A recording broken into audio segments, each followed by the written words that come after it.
Chapter 499. Not knowing the situation in the capital, Ning Shu felt that after such a long time, Xian Xiaotian should have given up looking for Xian Hongyu. After all, it had been almost a year. They had already reached the Western region. The Western region was just a general term.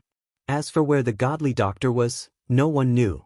Xian Hongyu was not in a hurry. Ning Shu would ask about the godly doctor whenever he had nothing to do. Ning Shu asked Xian Hongyu, "Master, do you still want to know about Shangguan Qingro?" "Of course." Xian Hongyu said matter-of-factly. Ning Shu, she should not have asked. 11. How do you think Shangguan Qingro and Xian Xiaotian are doing now? Xian Hongyu chatted with Ning Shu. A nation's mother was labeled as having lost her chastity. The civil and military officials would not let such a woman with a ruined reputation become the head of the harem. Shangguan Qingrou's situation was not very good. It depended on whether Xian Xiaotian could withstand the pressure of the outside world for her. Only by withstanding the impact of reality could love grow strong. However, more often than not, love would be defeated by the cruel reality. Especially when Xian Xiaotian was the ruler of a nation. To protect his throne, he had to make some sacrifices. Who knew if Xian Xiaotian would sacrifice his love with Shangguan Qingrou? Love was an illusory and fragile thing. Even if you fell in love with someone with a look, it would dissipate quickly. It was like a mirage. What Ning Shu wanted was not to have someone by his side who loved him, but to be able to live freely in the thousands of worlds. To be able to live forever, to be able to see the clouds in every world. Especially after seeing Xian Hongyu, Ning Shu felt that being a single dog was pretty good. Meeting someone like Xian Hongyu, life was basically a big pain in the ass. She, as Xian Hongyu's subordinate, was already so miserable, she wondered how Shangguan Qingrou felt. This subordinate does not know how Miss Shangguan is doing? Ning Shu said with a grin. Xian Hongyu sat in the carriage and used his hand to support his chin. His hair was loose, and occasionally, it would be swept up by the wind. His back was like a killer, and his face was full of bumps. This prince wishes for Shangguan Qingrou to be the empress forever. Ning Shu glanced at him. Did he finally find his conscience? This way, they can torture each other for the rest of their lives, Xian Hongyu said. Ning Shu, how wicked. Master, can you stand Miss Shangguan being with other people? Ning Shu asked. This was not Xian Hongyu's character. Xian Hongyu glanced at Ning Shu and indifferently said, "Of course not. Even if you want to torture each other, you still have to do it with me." There was nothing to talk about with a lunatic. Ning Shu managed to find out the whereabouts of the godly doctor. The godly doctor was an old man with a white beard. What kind of person the client wants to be. His hands were trembling when he took Xian Hongyu's to help them become that kind of person. After taking Xian Hongyu's pulse, your client likes to draw a prescription without hesitation and asks if you complete this kind of hidden counterattack mission, you will naturally have a lot of points. This godly doctor. Power, he came all the way here to see this godly doctor. If you achieve one of these, it will be considered a medicine for Xian Hongyu every day. The man explained to Ning Shu in detail, and each meal was a big bowl, which made Xian Hongyu's so that was how it was.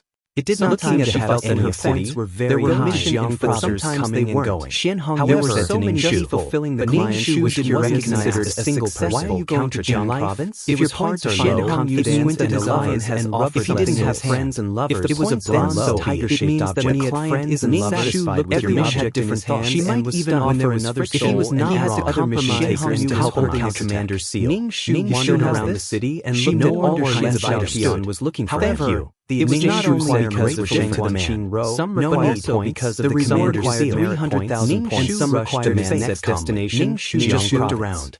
Running around every day, Chapter 5 he didn't have many points to begin with, and he still needed 3 million, now they were even intermediate task taker. When he washed his face, the intermediate task taker, why don't you just rob the advanced task taker, and above the advanced task taker, even if he had the commander's seal, what use would it be? For what was above that? Ning Shu wanted to ask, you want to go back on your word? He didn't ask about such confidential matters for a while, seeing that Xian Hongyu was no longer heading to the capital, there was no one he could talk to here, and he didn't know any every time he boiled medicine feel bad these words, but at the corner of 300,000 he saw a shop. The man crossed his arms and looked at his body and was surprised. His posture was like old ancient British and walked into the consultation room. There was aggravated in the consultation. He didn't have many points to begin in his soul. Just like that, he discovered the Jiang feeling enter his soul. Using his heart and anxious so much that his whole body's nose twitched after playing around for a while. The Empress actually used up some man walked out. Promiscuous as soon as he left the affair of the consultation room. He said that the Empress must be exploded. His facial features had an unusual beauty to attack the capital. His facial features were very good looking. Hearing Xian Hong's declaration, Ning Shu did not know how Xian Hong he had a book in his hand. Shu planned to go to a restaurant and said, "How relieve his stifled mood. You had an affair with your own sister and walked towards the restaurant. A man in black suddenly appeared in Ning Shu's attitude was indifferent. This man was Ning Shu straight across. Where was your face? The man lowered his head. He wore a black book to kill you. When he didn't raise his head and slightly rolled up the corners of his coat was promiscuous. I just want to ask how I had never seen such a shameless when mission walked in front of many people followed. She felt that she had reached above him. Blood from a man raised his head to look at Ning Shu. His expression when he was indifferent. His silver hair was glasses occasionally reflected because Xian Xiaoyan and said Shu almost screamed. The client offered half of his soul doctor to see her living in Ning Shu's lips moved by issuing such a declaration. Is it to change his tragic life should have been happiness? Stopped.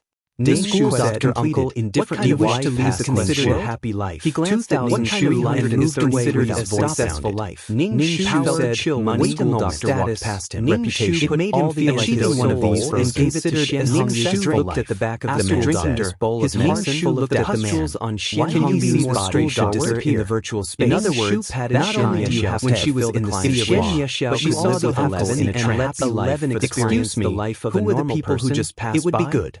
23 asked one of the mission enforcers. Leave the world.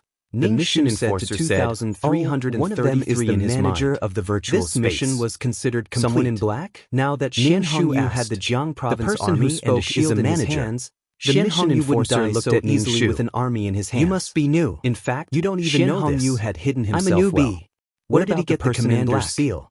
The person who spoke to Xian Xiaotian was the manager of the virtual space. Everything they did had their own goals. The mission enforcer looked embarrassed, who had a free spirit, did not even understand the twists and turns. To be able to talk to the manager of the virtual space, but the old emperor's identity should not be simple.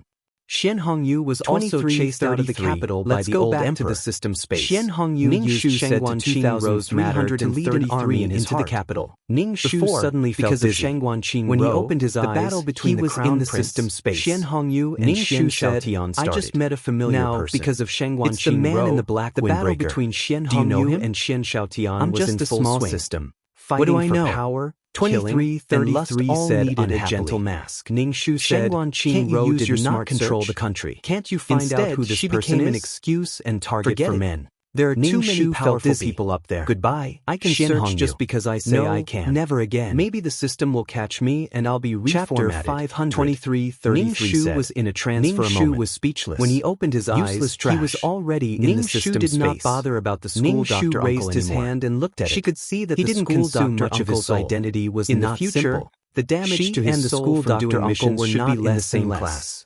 Let's look at the doctor uncle did not know her. Ning Shu said to 23 just a familiar stranger. Also, Ning Shu forgot about the school doctor uncle and opened the exchange. After Ning Shu finished speaking, a status panel appeared in front of him. And medicine number because of the lesson in the last world. Ning Shu exchanged for beginner medicine and realgar powder. 27 points. Ning Shu wanted to exchange for an amulet. However, 200 amulet cost 35 merit points. 200 HP. Ning Shu was worried that the amulet would only be effective in one world. 34 MP. Ning Shu felt that 35 merit points was too high. 113 even the system could not calculate the merit points. 36 skills. It must be something good. Spear technique. System. If I exchange for this amulet, beginner level martial arts, be effective beginner in level business management knowledge honorable title. 2333. Selfless ancestor. This amulet is effective forever. Queen's blessing. It will be effective in any world. It can save your life. Leader Aura, 2333 said. Best friend for life. Ning Shu was relieved. Meow Meow's he clicked blessing. On the exchange button and let out a sigh of relief. Protect the master. If he encountered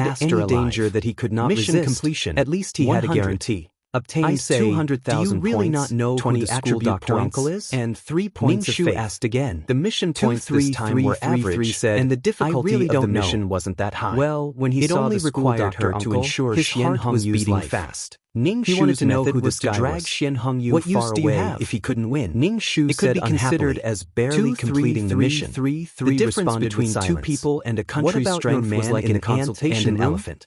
Ning Shu was very satisfied with the points. I don't have permission After to search. obtaining 20 2, attribute 3, points, 3, 3, Ning Shu 3 added said them to his straightforwardly. wisdom, What a force, piece of and trash. luck.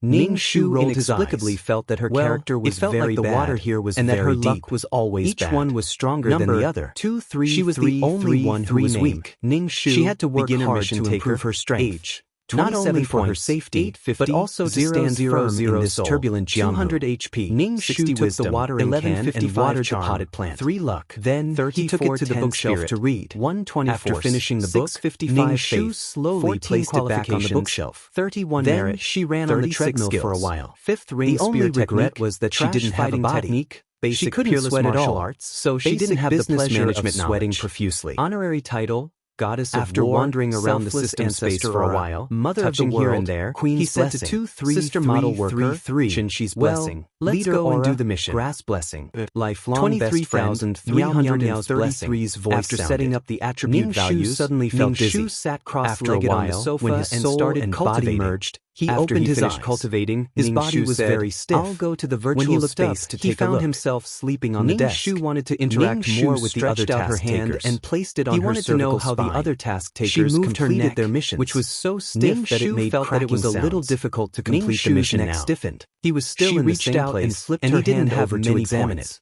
Then If this she continued, touched her lower when would body. he become an Ning Shu intermediate was speech speechless. taker? Ning Shu How did he stood become at a the man entrance again? of the virtual 2, space 3, and felt 3, a strong 3, sense of 3. weightlessness. We need to talk about life. When he opened his Ning eyes, Shu he said was to 2, already 3, in the 3, virtual 3, space 3. city. Your system is disconnected. Trying to connect to the Wi-Fi. Ning Shu rubbed his forehead. 23333, stop messing around. Your system is disconnected. Trying to connect to the Wi-Fi. It's not fun anymore. Ning Shu did not want to talk to this guy. 23333 said, there's nothing wrong with becoming a man. I'm used to squatting and peeing. What's so good about becoming a man? Ning Shu said. Besides, am I not a supporting female character? Why did she have to be both the female and the male lead?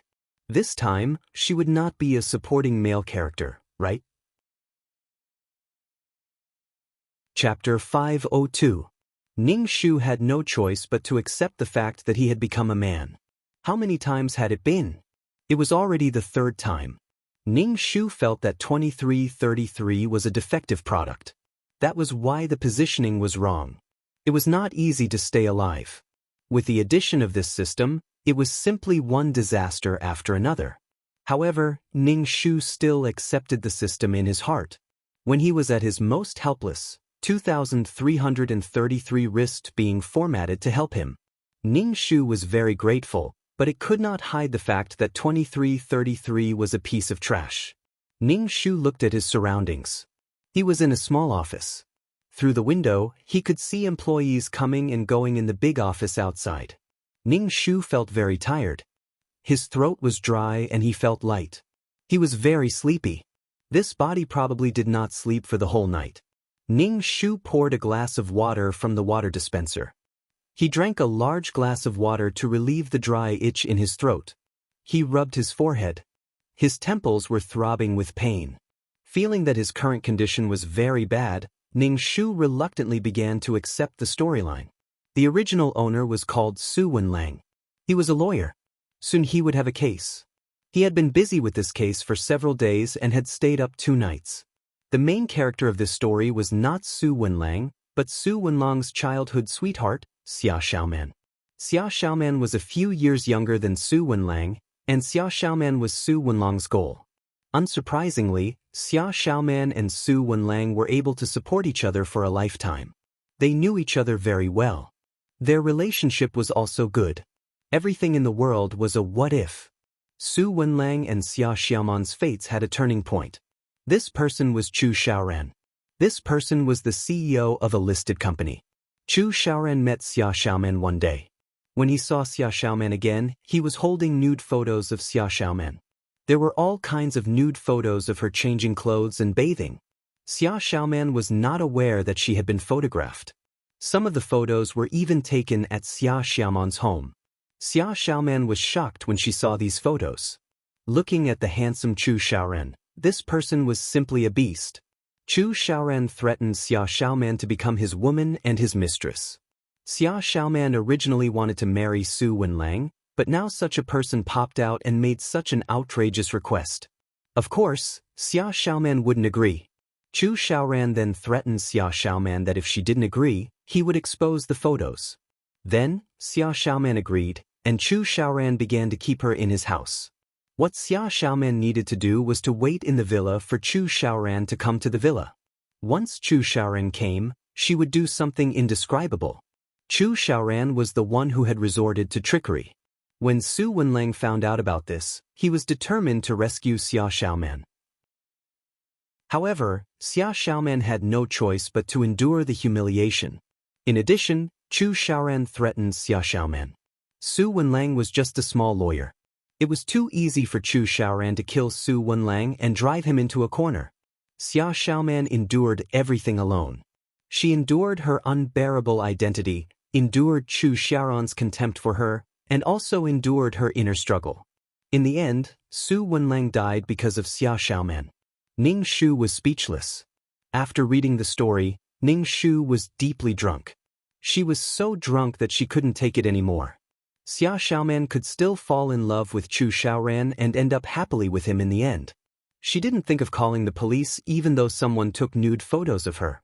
Hence, Chu Xiaoran got what he wanted and continued to violate her. What's the point of being a police officer? What made Ning Shu the most speechless was that Xia Xiaoman fell in love with Chu Xiaoran.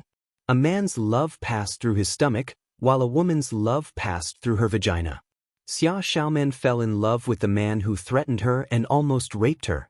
He was a man who didn't treat her well. Because of Xia Xiaoman's death, there was no one to take care of Su Wenlang's parents at home. The Su family and the Xia family completely fell out and the Su family moved away. Xia Xiaoman and Chu Xiaoran got married.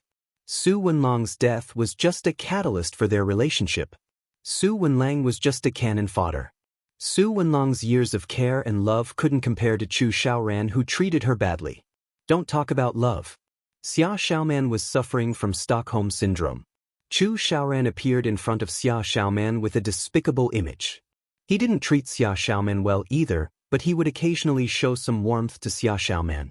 If a person who had always been nice to you suddenly treated you badly one day, you wouldn't be able to take it and would resent and get angry. If a person treated you badly, threatened you, and forced you to do things that you didn't want to do, but if that person treated you slightly better one day, you would immediately change your opinion of that person. What a sadistic relationship. Xia Xiaoman really suffered all kinds of grievances and endured all kinds of grievances for the sake of her reputation, for the sake of not embarrassing her parents, and for the sake of her childhood sweetheart's future. Regarding this, Ning Shu could only use the word cheap to describe it. Xia Xiaoman could have used other methods to protect herself. Besides, Su Wenlang was a lawyer. Her actions would only give Chu Xiaoran a chance to hurt her. Would it kill him to call the police? Oh, it was as if the CEO was omnipotent. This was a requirement of the plot.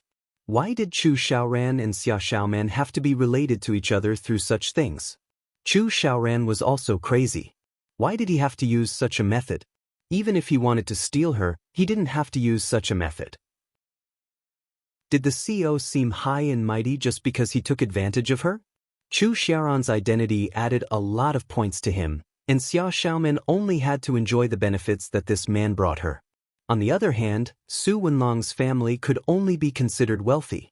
If he wanted to have a bright future, he had to work hard on his own. He couldn't be compared to Chu Xiaoran, who had a silver spoon in his mouth since he was young. His halo couldn't be compared to Chu Xiaoran. Su Wenlang had died once, and his parents were taking care of him at home. Now, he just wanted to let Xia Xiaoman do whatever she wanted. What she wanted to do with Chu Xiaoran was her own business. Ning Shu rubbed his swollen forehead.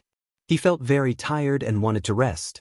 After taking his coat, Ning Shu took a taxi home to rest.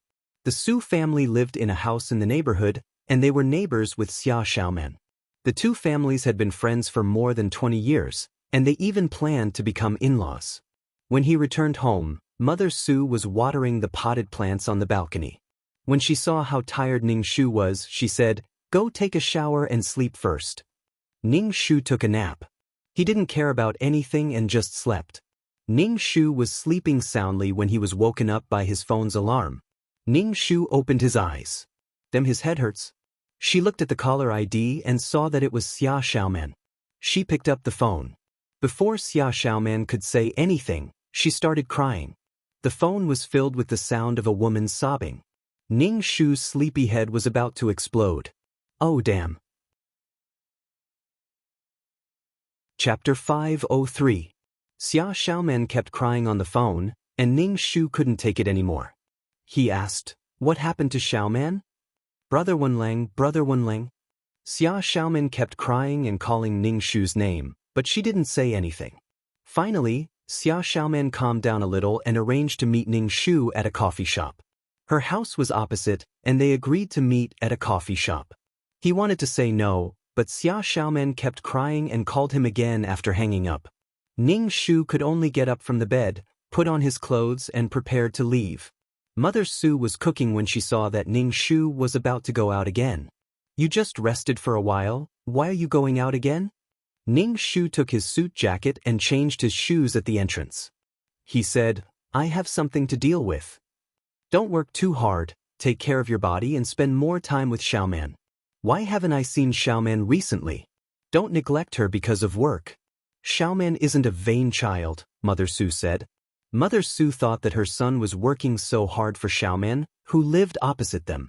Ning Shu grinned and didn't say anything. He went out. When he arrived at the coffee shop, Ning Shu saw Xia Xiaoman sitting near the window. Xia Xiaoman was wearing long sleeves, and her long hair was draped over her shoulders. Ning Shu walked over and pulled out a chair and sat opposite Xia Xiaoman. He looked at Xia Xiaoman, and her eyes were slightly red. Xia Xiaoman looked pure and innocent, and Xia Xiaoman was a well-protected and obedient girl. No wonder Chu Xiaoran liked her. She was different from the flirtatious sluts outside. But now, she looked like the female lead of a torturing novel. He didn't know how Chu Xiaoran could bear to do it. It seemed that every time they had sex, it was half-forced. "Brother Wenlang." Xia Xiaoman looked at Ning Shu, and her tears fell. Her eyes were red. Ning Shu took a tissue from the table and handed it to Xia Xiaoman. He said, "Don't cry, wipe your tears." Xia Xiaoman took the tissue and wiped her tears. She looked like she had lost all hope. She looked at Ning Shu with guilt and uneasiness. Her eyes were filled with confusion, pain, and a trace of hatred. Ning Shu took a sip of coffee, and her mind finally cleared up a little. Seeing Xia Xiaoman's twisted face, she sighed in her heart and said, "What happened?" Xia Xiaoman looked at Ning Shu, covered her mouth and cried. She sobbed, "Brother Wenlang, Brother Wenlang." Ning Shu rubbed her swollen forehead. "Why are you crying?" Ning Shu chanted the clear heart mantra in her heart. Xia Xiaoman felt that she had suffered a lot. It was so painful. "Xiaoman, I've stayed up 2 nights. I'm very tired. Don't cry. Tell me what happened." Ning Shu took another sip of coffee. Xia Xiaoman immediately stopped crying. She said to Ning Shu worriedly, "Brother Wenling, you have to take care of your body. Don't work so hard." Ning Shu nodded. She had already finished a cup of coffee and ordered another one. Ning Shu just wanted to sleep now. Xia Xiaoman's face was pale, and she looked like she was struggling and in pain. "Brother Wenlang, let's break up." "Why?" Ning Shu put down the coffee and looked at Xia Xiaoman. "We're going to get married soon. I'm not good enough for you now. Brother Wenlang, I'm sorry." Xia Xiaoman was disheartened. Ning Shu saw mottled marks on Xia Xiaoman's collar. The hickeys were a little bruised, and he could see how hard Chu Xiaoran was. Fortunately, it wasn't so exaggerated that Xia Xiaoman couldn't get out of bed. Su Wenlang worked hard day and night for the future of the two of them. He worked hard so that Xia Xiaoman could live a comfortable life after marrying him and live a happy life as Mrs. Su. He worked hard for his and Xia Xiaoman's future. However, Xia Xiaoman was already lying under another man.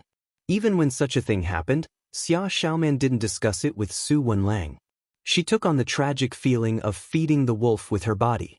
She even felt that she had sacrificed herself for everyone. She was drunk. What happened, Xiaoman? I still have a case to deal with. Are you serious about breaking up? Ning Shu raised his wrist and looked at it. Xia Xiaoman took a deep breath. Brother Wenlang, don't ask me what happened.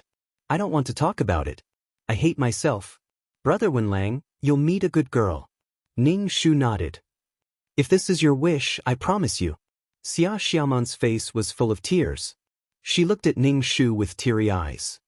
Brother Wenlang, I hope you'll be happy. Ning Shu nodded. It was ironic. Every time Xia Xiaoman was hurt, she would cry to Su Wenlang. Su Wenlang was so anxious that his heart was in a pot of oil. He would risk his life to save Xia Xiaoman from Chu Xiaoran. However, Xia Xiaoman would stop Su Wenlang, saying that Chu Xiaoran was too powerful and she couldn't win against him. He didn't know if it was because of this reason or because Xia Xiaoman couldn't bear to leave Chu Xiaoran. Xia Xiaoman had Stockholm's disease. She developed feelings for the person who hurt her and didn't want to face the problem.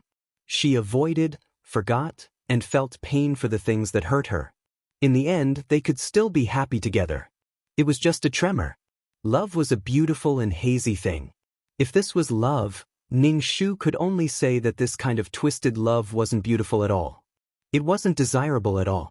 Su Wenlang respected Xia Xiaoman, and the most intimate thing he did was kiss her. He hadn't done anything out of line for so many years. The person whom he had protected for so many years was taken away by a wolf. Su Wenlang hated Chu Xiaoran very much, and he was also angry and disgusted with Xia Xiaoman. He was angry that Xia Xiaoman didn't love herself.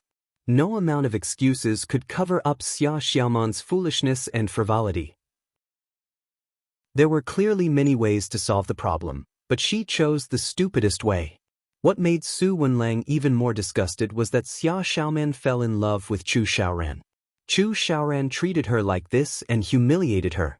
She fell in love with Chu Xiaoran and even said that she had always treated him as her brother. When she was with Su Wenlang, her heart was very calm. She didn't feel the same as when she was with Chu Xiaoran. To hell with your heartbeat. You're addicted to being abused. Su Wenlang's wish was to take revenge on Chu Xiaoran. As for Xia Xiaoman, Su Wenlang didn't feel anything in his heart. He didn't want to redeem anything, nor did he want to see her happy.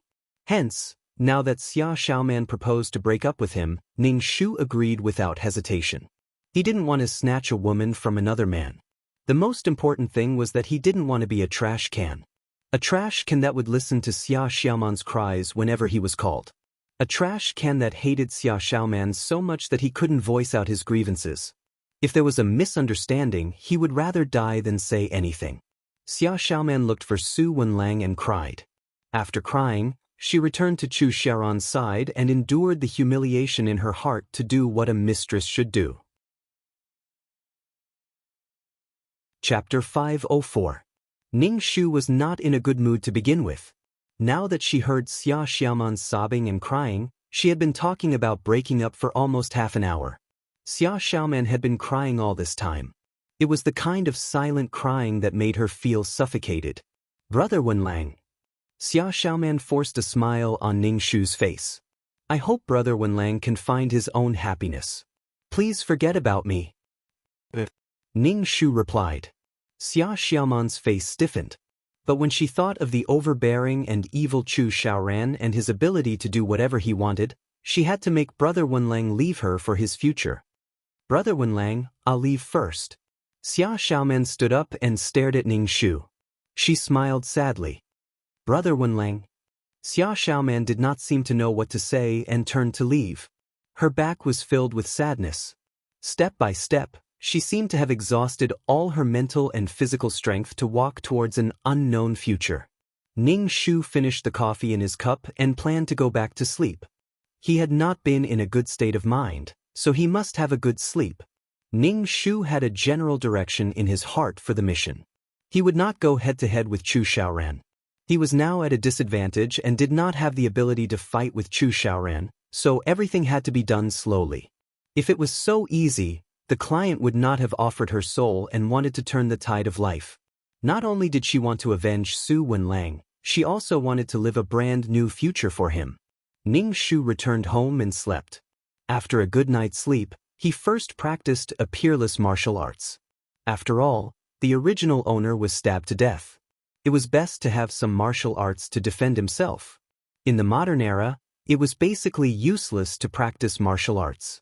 It was good to be able to strengthen his body and make his body more agile. The sky was already dark. Ning Shu stopped practicing and went to the kitchen to find something to eat. There was some food in the pot that Mother Su had left for Ning Shu. After eating some dinner, he began to read the information of the original owner, Su Wenling. Ning Shu had never been a lawyer. Fortunately, the original owner had done a lot of homework. He followed the order of defense and even made notes of possible situations. His mind was filled with legal provisions. Ning Shu had to flip through the legal book according to the legal provisions on the document. This case was relatively big. It was a copyright infringement lawsuit between two large companies. The law firm allowed Su Wenlang to represent them because of his outstanding ability. Su Wenlang had racked his brains for this case. Now that he was looking at such a thick document, Ning Shu was also nervous. He calmed himself down. In this world, he was a lawyer and he was going to become a famous lawyer. Therefore, a mission enforcer had to be multi-talented. Most importantly, they had to have an intelligent brain. More and more, they felt that intelligence was too important. Intelligence and martial prowess, both legs must be in the same place in order to walk steadily and quickly. Ning Shu recited these plans in his mouth. The original owner's mind was filled with ideas, so he only needed to sort them out. However, Ning Shu's mind was empty, so he had to memorize these plans. He could only cram for them at the last minute. Fortunately, there were still a few days before the court session. This gave Ning Shu enough time to prepare. Ning Shu was still memorizing the provisions when his phone rang. He took the phone and looked at it.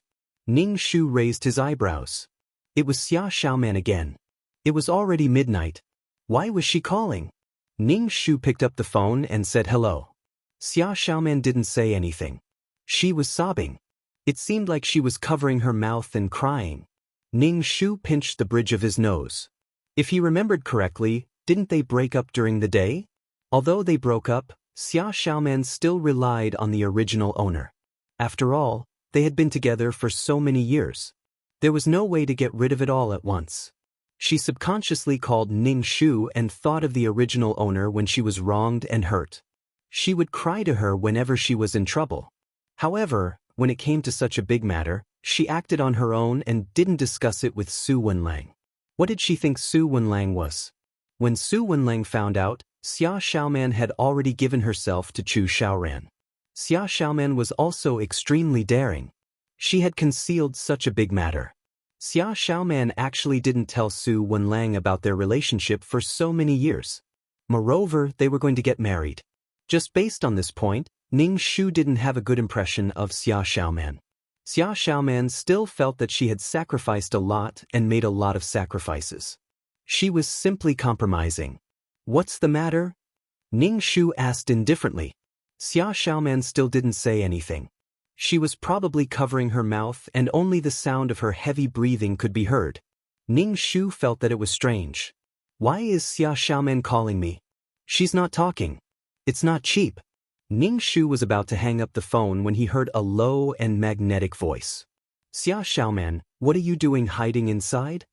Then, Xia Xiaoman hung up the phone. She seemed to be very scared. That voice should be Chu Xiaoran.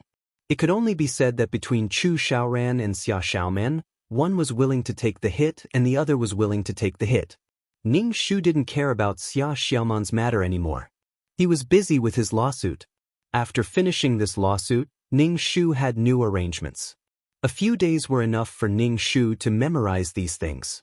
When the court started, Ning Shu put on his lawyer's uniform and walked into the court under the encouragement of the law firm's boss. The atmosphere in the court was serious and tense. Ning Shu's heart suddenly became nervous. He silently chanted the heart-calming mantra in his heart to suppress the nervousness in his heart. Ning Shu and the other party's defense lawyer went back and forth.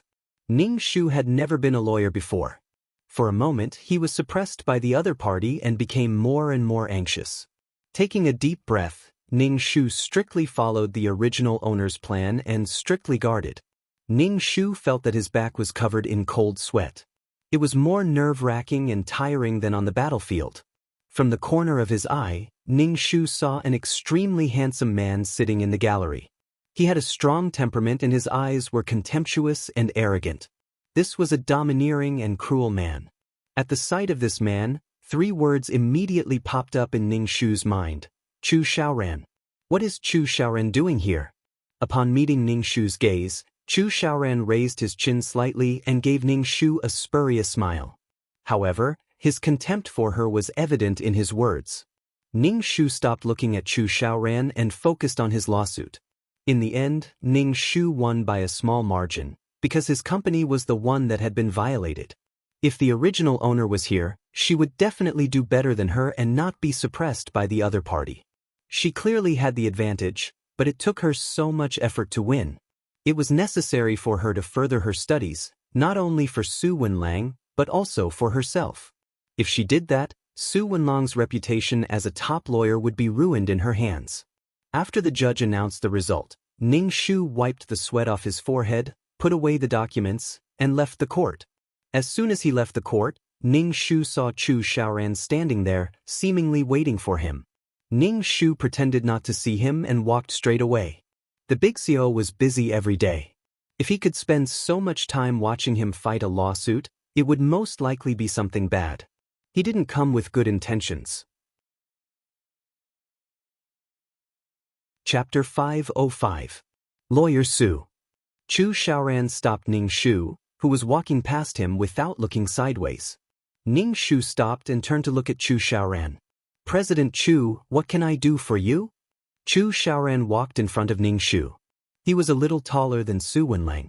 Ning Shu felt that he was sizing her up and scrutinizing her with hostility. Chu Xiaoran narrowed his eyes. This man must be the brother Wenlang that Xia Xiaoman mentioned. When she was lying under him, Xia Xiaoman deliberately made him angry and called him brother Wenlang. Chu Xiaoran sized up this man. He had a scholarly aura and gave people a comfortable feeling. He was pure and gentle like jade, and he was good-looking. Chu Xiaoran narrowed his eyes, and there was a hint of viciousness between his eyebrows. President Chu, what can I do for you? Ning Shu asked when he saw Chu Xiaoran looking at him condescendingly. Lawyer Su, do you know me? Chu Xiaoran asked leisurely. Ning Shu said indifferently, President Chu is famous in T-City, but you actually know a nobody like me. A nobody? In my heart, you're not a nobody. Chu Xiaoran took out a business card and handed it to Ning Shu. You're quite capable. It's a waste of your talent to stay in that small law firm. Come to my company and be my lawyer. The salary will be better than in a law firm. Ning Shu was a little surprised. What did Chu Xiaoran mean? Ning Shu didn't think that Chu Xiaoran wanted to promote him, and it was impossible for him to promote him. Ning Shu took the business card and was very polite and distant. President Chu, you think too highly of me. Chu Xiaoran smiled evilly and the corners of his mouth curled up. He reached out and patted Ning Shu's shoulder. He used so much force that Ning Shu's shoulder was almost crooked. Ning Shu's expression didn't change, and he looked at Chu Xiaoran indifferently. Chu Xiaoran and Ning Shu looked at each other, opened the car door, and said to Ning Shu, Lawyer Su, we'll meet again. After Chu Xiaoran finished speaking, he got into the car and drove away. Ning Shu lowered his head and looked at the elegant business card in his hand. He smiled faintly and tore the business card. Judging from Chu Xiaoran's reaction, he was afraid that Chu Xiaoran was dissatisfied with his identity and his relationship with Xia Xiaoman. Ning Shu would wring his brain out of his head if he said that he was appreciating him. This high and mighty attitude was a demonstration. Ning Shu knew that he didn't have the ability to retaliate against Chu Xiaoran now, but there would always be a way. Chu Xiaoran was powerful, but there would always be someone stronger than him. Back at home, Ning Shu was about to go to bed when his father, who was reading the newspaper in the living room, called out to Ning Shu. Mr. Su and Mrs. Su were both retired now, and their monthly retirement salary was very high. Moreover, Mr. Su was a director in the company. The Su family's living standards were not as high as those at the top, but they were better than those at the bottom. It was a simple and warm family. Even if Xia Xiaomen married him, she would have a good life. It was supposed to be a happy life, but it was ruined by Chu Xiaoran, and the two elders of the Su family had to send their son off. Their only son was killed because of Xia Xiaomen. The Su family and the Xia family had completely fallen out with each other. Ning Shu endured his fatigue and sat opposite Mr. Su. He asked, "Dad, what's the matter?" Mr. Su took off his reading glasses and said to Ning Shu, "When are you and Xiaoman getting married? You're not young anymore. You should settle down with the girl across the street as soon as possible. The two families know each other very well. While your mother and I are still young, we can help you." Ning Shu pursed his lips. "Let's talk about this later. I don't plan to get married for the time being." Mr. Su furrowed his brows and looked suspicious. Did something happen? Did something happen to the girl next door? "Dad, it's nothing. I'm just a little tired. I'm going to rest first." Ning Shu pinched his eyebrows, feeling mentally and physically exhausted. "I just fought a lawsuit. I'm a little tired." "Then go and rest." Mr. Su hurriedly said, "Take a shower and have a good sleep." Ning Shu picked up his clothes and went back to his room. After washing up, he sat cross-legged on the bed and began to cultivate the ultimate martial arts. Just as he entered the state, he was interrupted by his phone ringing. Ning Shu was a little annoyed. There was an irrepressible anger in his heart. He silently recited the clear heart mantra to calm himself down. He picked up his phone and saw that it was Xia Xiaoman again. Ning Shu hung up without hesitation and turned off his phone. It was so annoying. She called him every 2 to 3 days. Did it look like they had broken up? It was annoying to hear her sobbing. With his cultivation interrupted, Ning Shu went straight to sleep. It was not easy to cultivate in the modern world. There was a lack of spiritual energy and it was basically impossible to cultivate internal force. There was also the suppression of the laws of heaven and earth. Ning Shu had just fallen asleep when someone knocked on the door again. In a daze, Ning Shu heard Xia Xiaoman's voice outside. "Brother Wenlang." Ning Shu felt like he was dreaming. But the knocking lasted for a long time. Ning Shu had no choice but to get out of bed. He had never been so desperate to sleep in a world. Why was it so annoying? Ning Shu opened the door and saw an anxious Xia Xiaoman. She was so anxious that her forehead was sweating. It looked like something serious had happened. "Brother Wenlang, I have something to tell you. Let's talk outside." Xia Xiaoman reflexively wanted to pull Ning Shu's hand and go outside. But when she remembered that they had broken up, she retracted her hand. "Brother Wenlang, I have something important to tell you." Xia Xiaoman looked anxious. She was afraid that Ning Shu would not go out with her. She looked at Ning Shu with pleading eyes. Ning Shu could only go out with Xia Xiaoman. When they reached the park in the neighborhood, Xia Xiaoman said anxiously to Ning Shu, "Brother Wenlang, did you meet Chu Xiaoran? Don't believe him. He is a devil who eats people whole. Don't be fooled by him." It turned out that Xia Xiaoman had such an image of Chu Xiaoran in her heart at the beginning. But in the end she fell in love with this devil. Xia Xiaoman saw that Ning Shu was silent and said anxiously, "Brother Wenling, trust me. Don't have any contact with Chu Xiaoran." "You know Chu Xiaoran?" Ning Shu looked at her. At this time, Xia Xiaoman still had not told him the truth. Now, she was saying that it was for his good. Ning Shu simply did not know what to say. Xia Xiaoman's expression froze and she looked a little embarrassed. Ning Shu said, "Brother Wenlang, trust me. I won't harm you." Xia Xiaoman was a little embarrassed. Was she going to tell Brother Wenlang that she was dirty and embarrassed now? Was she going to tell him that she was someone's mistress? She was a mistress who was always at someone's beck and call? Xia Xiaoman was now thinking about when Chu Xiaoran got tired of her and let her leave and return the nude photos to her. "Brother Wenlang, I have no choice but to do this. But you must believe Chu Xiaoran. He is a sinister and cunning devil." Xia Xiaoman looked at Ning Shu and said, "You are the person I care about the most in my life. Brother Wenlang, I don't want you to get hurt." Chapter 506. Ning Shu listened to Xia Xiaoman's painstaking advice as if she was very concerned about him. Ning Shu's heart was indifferent and unmoved.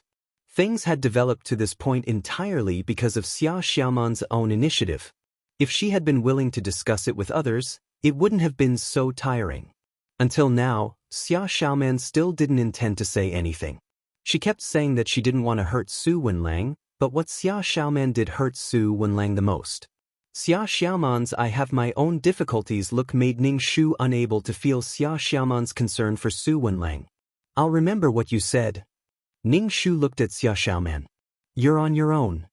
Xia Xiaoman heard Ning Shu's words and instantly thought that he knew. Her face was pale and she stuttered, "Brother Wenling, do you know something?" "What do you think I should know?" Ning Shu asked Xia Xiaoman. "We've been together for more than 10 years, from when we were young until we grew up. What kind of existence am I in your heart?" "We're family," Xia Xiaoman said without hesitation. "I can do anything to protect you, Brother Wenlang." "Family? This is similar to how I've always treated you as my brother." In other words, Xia Xiaoman subconsciously kicked Su Wenlang out of the circle of love. There could be friendship and family, but not love. Ning Shu grinned. "I'll tell my parents that we broke up, Brother Wenlang." Xia Xiaoman's lips trembled. "As long as you're happy." As long as the people she cared about were happy, Xia Xiaoman felt that everything she endured was worth it. The two of them were speechless. Xia Xiaoman walked in front and entered the Xia family's house. Ning Shu entered the Su family's house opposite. Xia Xiaoman turned to look at Ning Shu's back and felt that he was a stranger. She pursed her lips. As long as he was happy, it was fine. Xia Xiaoman felt very guilty towards Su Wenlang. She had let Su Wenlang down. She had let Su Wenlang down. She had let Su Wenlang down. She had let Su Wenlang down.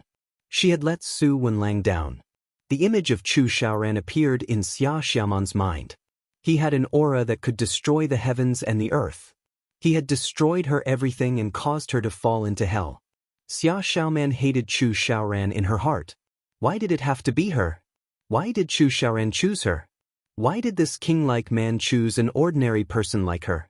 Ning Shu walked into the house and said to the Su couple, "Dad, Mom, I've broken up with Xia Xiaoman. I won't get married." The Su couple was stunned and didn't react for a long time. It was Mrs. Su who asked first, "What happened? Why did you break up?" "I just feel that we're not suitable for each other, so I can only break up," Ning Shu said indifferently. This time, he might as well completely break up with Xia Xiaoman. It was very annoying to always be entangled with her. Moreover, Chu Xiaoran would also deal with him. He didn't have the ability to deal with Chu Xiaoran now. Isn't this nonsense? It's so childish. You two live opposite each other and see each other frequently. Isn't this too awkward? Everyone in the neighborhood knows that you two are getting married. Now that you're saying that you're not getting married, what face does the Su family have left? You've lost your friendship with your neighbor for more than 20 years. Mr. Su frowned. You grew up with the girl next door. You know her very well. Why did you break up with her?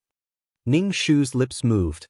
Just as he was about to say something, the doorbell rang and Mrs. Su went to open the door. Xia Xiaoman's mother was the one who knocked on the door.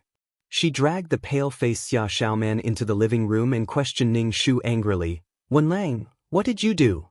Why did you break up with Xiaoman?" Xia Xiaoman felt extremely guilty. Her face turned pale and she felt very embarrassed. She glanced at the indifferent Ning Shu and dragged her mother outside. "Mom, I was the one who initiated the breakup. It has nothing to do with Brother Wenlang. I beg you, let's go back. I'll tell you everything when we get back." Xia Xiaoman had only told her mother that she had broken up with Brother Wenlang, and the straightforward mother Xia had dragged her here. This made Xia Xiaoman feel very embarrassed. Even if her difficulties were to protect the people she cared about, if she really had to say it out loud, she would be embarrassed and ashamed. She detested Chu Xiaoran even more. He had messed up her life. She was no longer the pure Xia Xiaoman and no longer had the right to be Brother Wenlang's bride. If you have something to say, then say it clearly. Mr. Su looked at Xia Xiaoman. This isn't just between the two of you. It's a matter between the two of you and your family. It also concerns your family's reputation. Why did you have to break up? Xia Xiaoman couldn't say anything. Tears rolled down her cheeks and she was extremely distressed. Mrs. Su frowned. Mrs. Su couldn't bear to see Xia Xiaoman cry so easily. Xia Xiaoman wasn't like this in the past. Ning Shu could only say that Xia Xiaoman was now in the mode of torturing the female lead of a novel. She was torturing the relationship and the male lead was torturing her. In any case, Xia Xiaoman seemed to be constantly hypnotized. I'm suffering so much. I'm in so much pain. Ning Shu said, we did break up. We broke up a long time ago. But Su Wenlang, you can't change your mind. Our Xiaoman has been with you for so many years. Don't you think it's too much to fall out with her just like that? Xia Xiaoman's mother said, displeased with Ning Shu. Our Xiaoman doesn't necessarily have to marry you, but there has to be a reason for breaking up. Abandoning our Xiaoman like this, I won't agree to this. Old Su, we've known each other for so many years, you can't do such a thing. Xiaoman's mother's words were like firecrackers, a string of crackling sounds. Xia Xiaoman's face turned red and tears rolled down her cheeks. Ning Shu saw this scene. From this moment onwards, the Su family and the Xia family were no longer on friendly terms. It was impossible for them to be as close as they used to be. I wasn't the one who broke up. As for the reason, I don't know either. Ning Shu said calmly, I want to ask why Xiaoman broke up with me. Xia Xiaoman's mother frowned and retorted, Xiaoman is a timid child. She wouldn't break up with you first. Xia Xiaoman wasn't a very opinionated person. It could be seen from the photo that Chu Xiaoran used to threaten her. As for Xia Xiaoman's mother saying that she was timid, Ning Shu snorted. Xia Xiaoman was bold enough to make such a decision behind the backs of the two families. She was stupid and thought that she had sacrificed a lot. She didn't think about the situation that the two families were facing. Su Wenlang even died because of her. Xiaoman, what happened? Did you break up with him? Xia Xiaoman's mother was stunned. Xia Xiaoman bit her lips tightly and nodded with a mournful expression. Chapter 507. Xia Xiaoman's mother originally thought that the two children broke up because of Su Wenlang. After all, men were more likely to get bored than women. She thought that Su Wenlang wanted to dump her daughter. But when she heard that it was Xia Xiaoman who broke up, she was dumbfounded. Why did you break up? Xia Xiaoman's mother was instantly annoyed. She felt that she had embarrassed herself in front of the Su family. Why didn't you discuss such a big matter with me? Xia Xiaoman felt exhausted. Let's go back.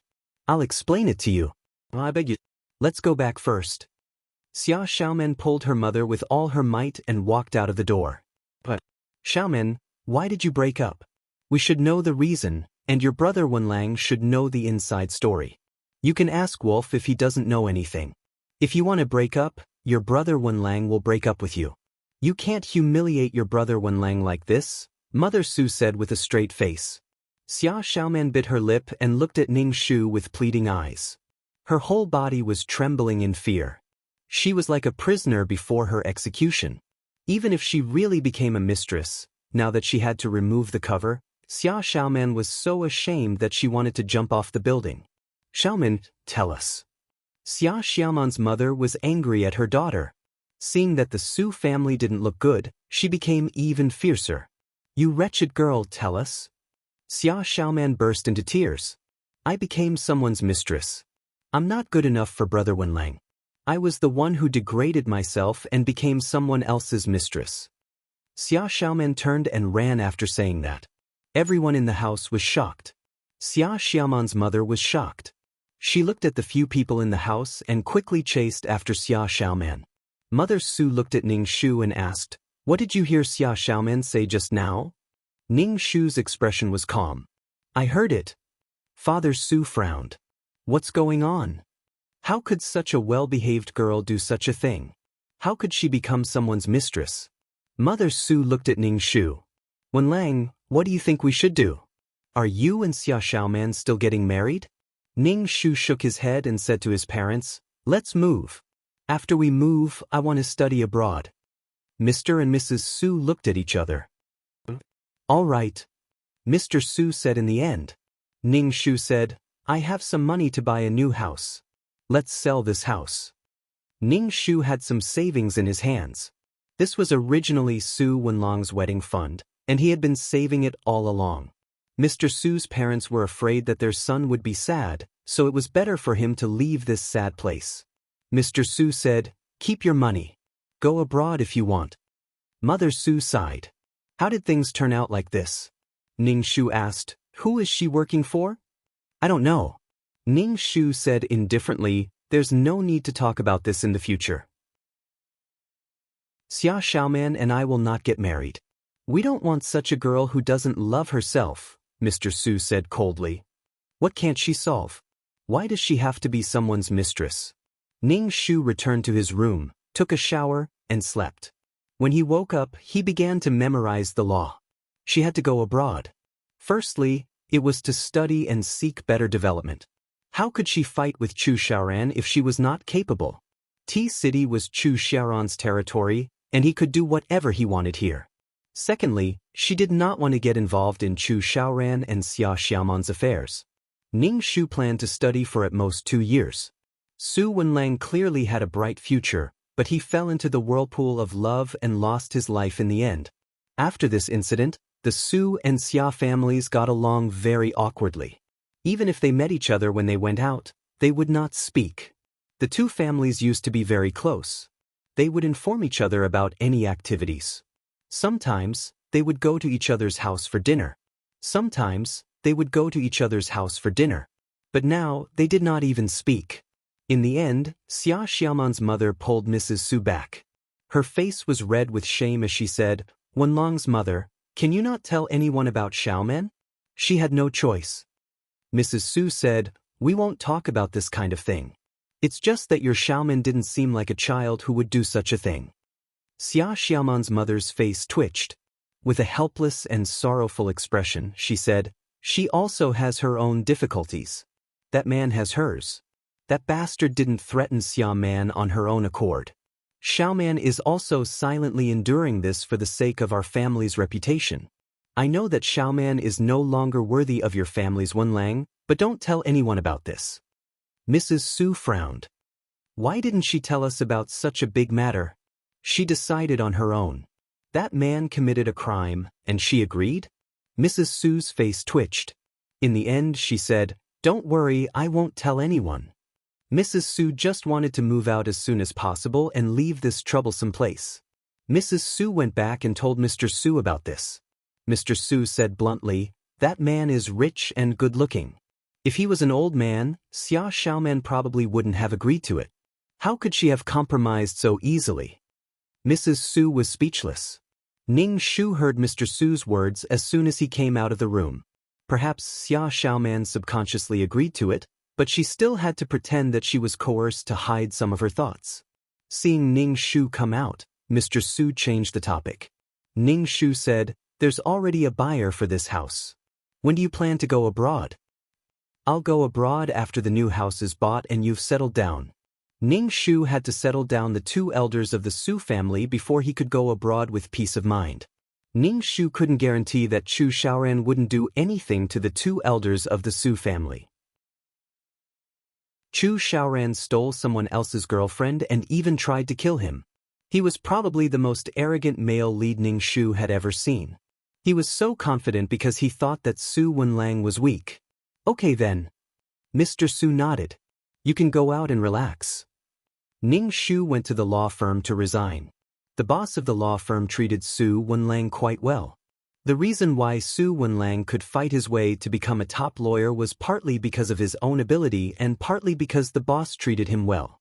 Before Ning Shu could say anything, the boss looked at him with a complicated expression and asked, Wenlang, did you offend someone recently? Ning Shu narrowed his eyes. No, President Gu. Did something happen? Oh, why are you looking for me? Ning Shu asked. Ning Shu said, I'm here to resign. I plan to study abroad for a while. Okay, I agree. But even if you don't resign, I might have to fire you. Someone is pressuring me. Sigh, it's good to go abroad, Ning Shu said. Chapter 508. When Ning Shu heard the boss of the law firm, he instantly knew that Chu Xiaoran was the one who did it. He was using his power to oppress others. He wondered if Xia Xiaoman had done something that made Chu Xiaoran angry, causing him to act against her so quickly. As long as Xia Xiaoman did something that made Chu Xiaoran angry, Chu Xiaoran would do something to make Xia Xiaoman suffer and force her to compromise. Su Wenlang was also one of Chu Xiaoran's weak spots to threaten Xia Xiaoman, especially since Xia Xiaoman and Su Wenlang had a past. Chu Xiaoran treated Xia Xiaoman like a pet. This pet had to be loyal to him and was not allowed to have any selfish motives. He would only use Xia Xiaoman's weakness to force her to compromise and suppress Xia Xiaoman's thoughts. Wenlang, go and write your resignation letter. This will be considered as your resignation. Being fired is not good for your reputation, especially for those in this industry. I've let you down. Those who are in this industry will always make some compromises, the boss said helplessly. Ning Shu said with a smile, thank you, I'll go and write my resignation letter now. Ning Shu also knew the boss's helplessness. This law firm was not very big, and people like Chu Xiaoran could make this law firm disappear with a flip of his hand. Xia Xiaoman was miserable, but Su Wenlang was even more miserable. Not only did his fiancée get snatched away, but he also became the cannon fodder of their love. From time to time, Xia Xiaoman would drag Su Wenlang out for a walk. In order to anger Chu Xiaoran, Xia Xiaoman would say that the person in her heart was Brother Wenlang. Even if he had her body, he would not be able to get her heart. She would not give in to him. When Chu Xiaoran was angry, he would also say that she still had Su Wenlang in her heart. No matter how Xia Xiaoman explained, he felt that a woman's heart was only filled with her ex-boyfriend. If he could not get her heart, he would abuse her body. He could start to communicate with her body anywhere. Ning Shu wrote his resignation letter and the boss approved it. He even gave Ning Shu a red packet. Finally, he patted Ning Shu's shoulder and said, "Be careful." Ning Shu nodded and left the law firm. Ning Shu sneered in his heart. He would remember this. It was simply annoying to meet people like Chu Xiaoran and Xia Xiaoman. Perhaps the two of them had feelings for each other, but both of them used extreme methods to test each other and even implicated innocent people. With Chu Xiaoran's tyranny and his ability to summon wind and rain, it was impossible for him to make Su Wenlang feel comfortable. Ning Shu went to apply for a visa and prepared to go to England. This was a country that was known for its strictness. He wanted to further his studies there. The only thing left was to choose a university. Moreover, not every university wanted Ning Shu. Wenlang, can I come in? Nanny Su's voice sounded outside the door. Ning Shu said, come in. Nanny Su brought a glass of milk to Ning Shu. She sat beside Ning Shu and said, Wenlang, ever since you broke up with Xia Xiaoman, you've been calmly planning to go abroad. I don't see you being sad. Don't keep it to yourself. How could he give up on a relationship that had lasted more than 10 years so easily? That was why Su Wenlang insisted on getting Xia Xiaoman out. However, he did not know that Xia Xiaoman had fallen in love with Chu Xiaoran. I know that there's no future with Xia Xiaoman. I'm not that sad. I just feel that it's a pity that she's not by my side after so many years of being alone. Ning Shu said calmly, Xia Xiaoman actually doesn't have me in her heart. She agreed to marry me out of habit. She was just used to being alone. That was why Xia Xiaoman later said that she did not feel her heart beating when she was with Su Wenlang. Nanny Su could only sigh. Go abroad and relax. Don't keep it to yourself. Ning Shu nodded. In the luxurious villa, Chu Xiaoran held a document in his hand and looked at Xia Xiaoman with a devilish gaze. Here, take a look. Xia Xiaoman looked at the document suspiciously and took a look. It was a resignation letter. When she saw the signature, Xia Xiaoman's face turned pale. Xia Xiaoman's eyes reddened. Why would Brother Wenlang resign? Xia Xiaoman remembered that Brother Wenlang said that he loved being a lawyer and worked hard for it. However, he had resigned now. You did it, didn't you? Xia Xiaoman asked Chu Xiaoran hatefully. Brother Wenlang is innocent. Why did you do this to him? Because my little pet kept thinking about him and made me unhappy. Chu Xiaoran's expression was cold and cruel. I just gave him a name card and said that I wanted to promote him. He immediately resigned. I even wanted to kick him out of that law firm. I didn't expect him to resign first. Chu Xiaoran looked at Xia Xiaoman viciously and snapped his fingers.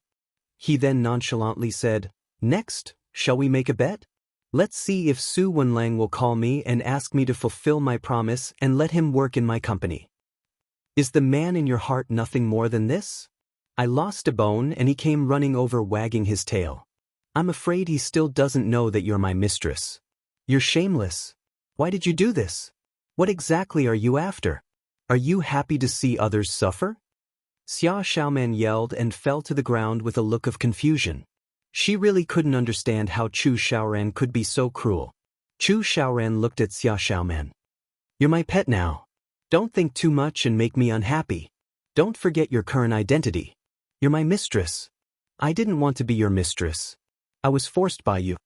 Xia Xiaoman's body trembled. Every time Chu Xiaoran called her mistress, Xia Xiaoman felt that her self-esteem was being dismembered and trampled into the mud.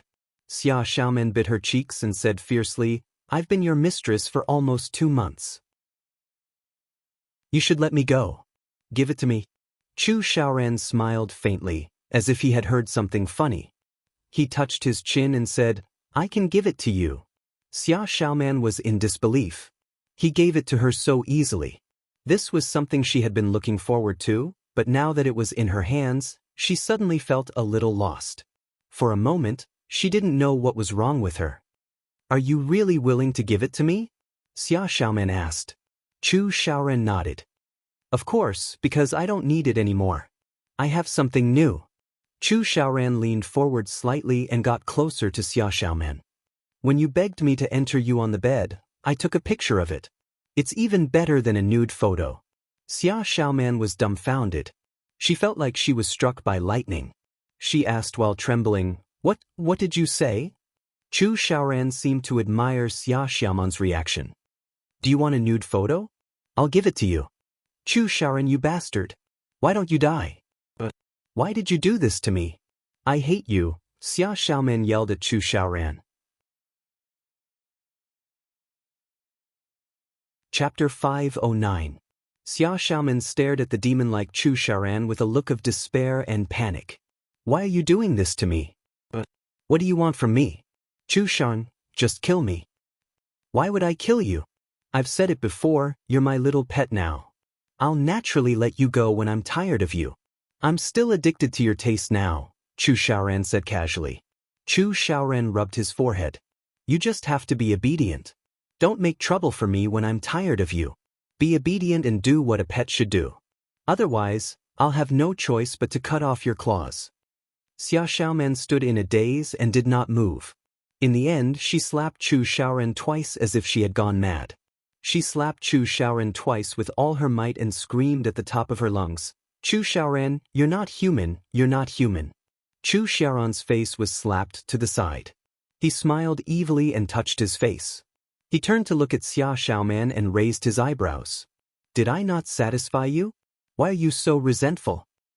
You're shameless, you're shameless." Xia Xiaoman was so angry that she cried. "Chu Xiaoran, you'll go to hell. I curse you to go to hell. Is that so? I'll go to hell, but I'll die because of you." Chu Xiaoran lifted Xia Xiaoman up. Xia Xiaoman was so angry that she hit him with her fists. "Chu Xiaoran, you bastard. Let go of me. I hate you. I hate you to death. You'll love me to death later." Chu Xiaoran smiled evilly and patted Xia Xiaoman's butt. "Look, there's always a camera nearby. It's not bad to admire it afterward." Chu Xiaoran pressed on Xia Xiaoman's body. Xia Xiaoman was in so much pain that she felt as if she was going to die. Why did he have to torture her like this?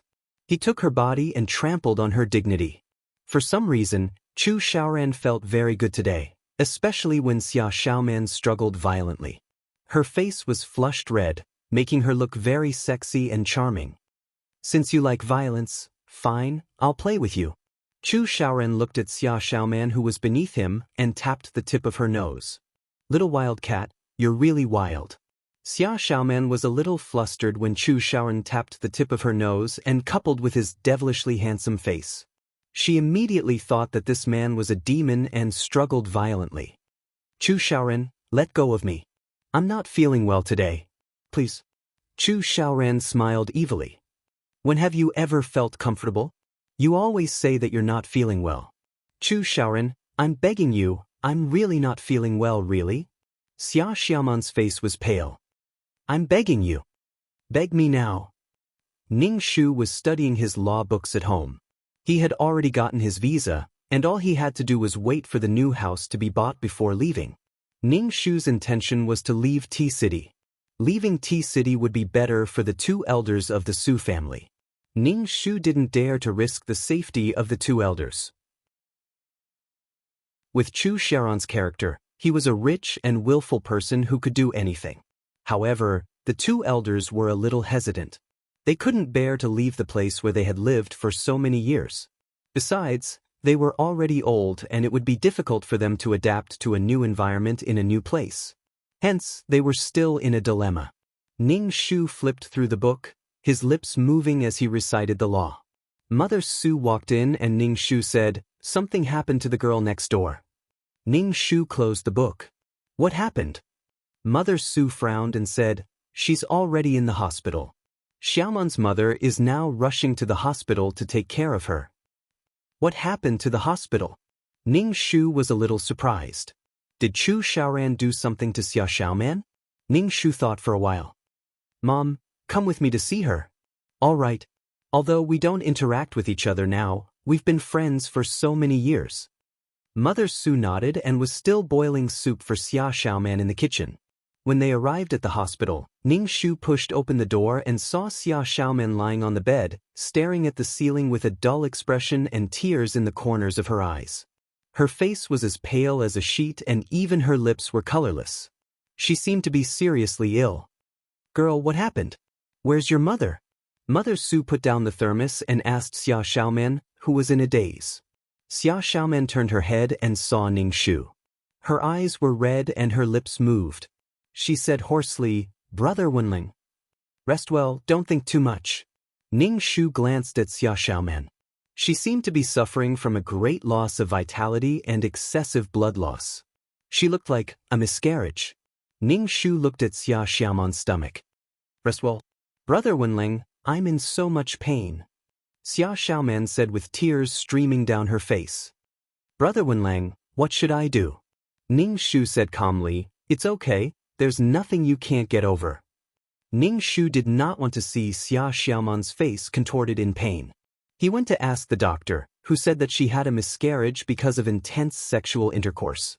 Ning Shu was speechless. Did she have a miscarriage and lose the child?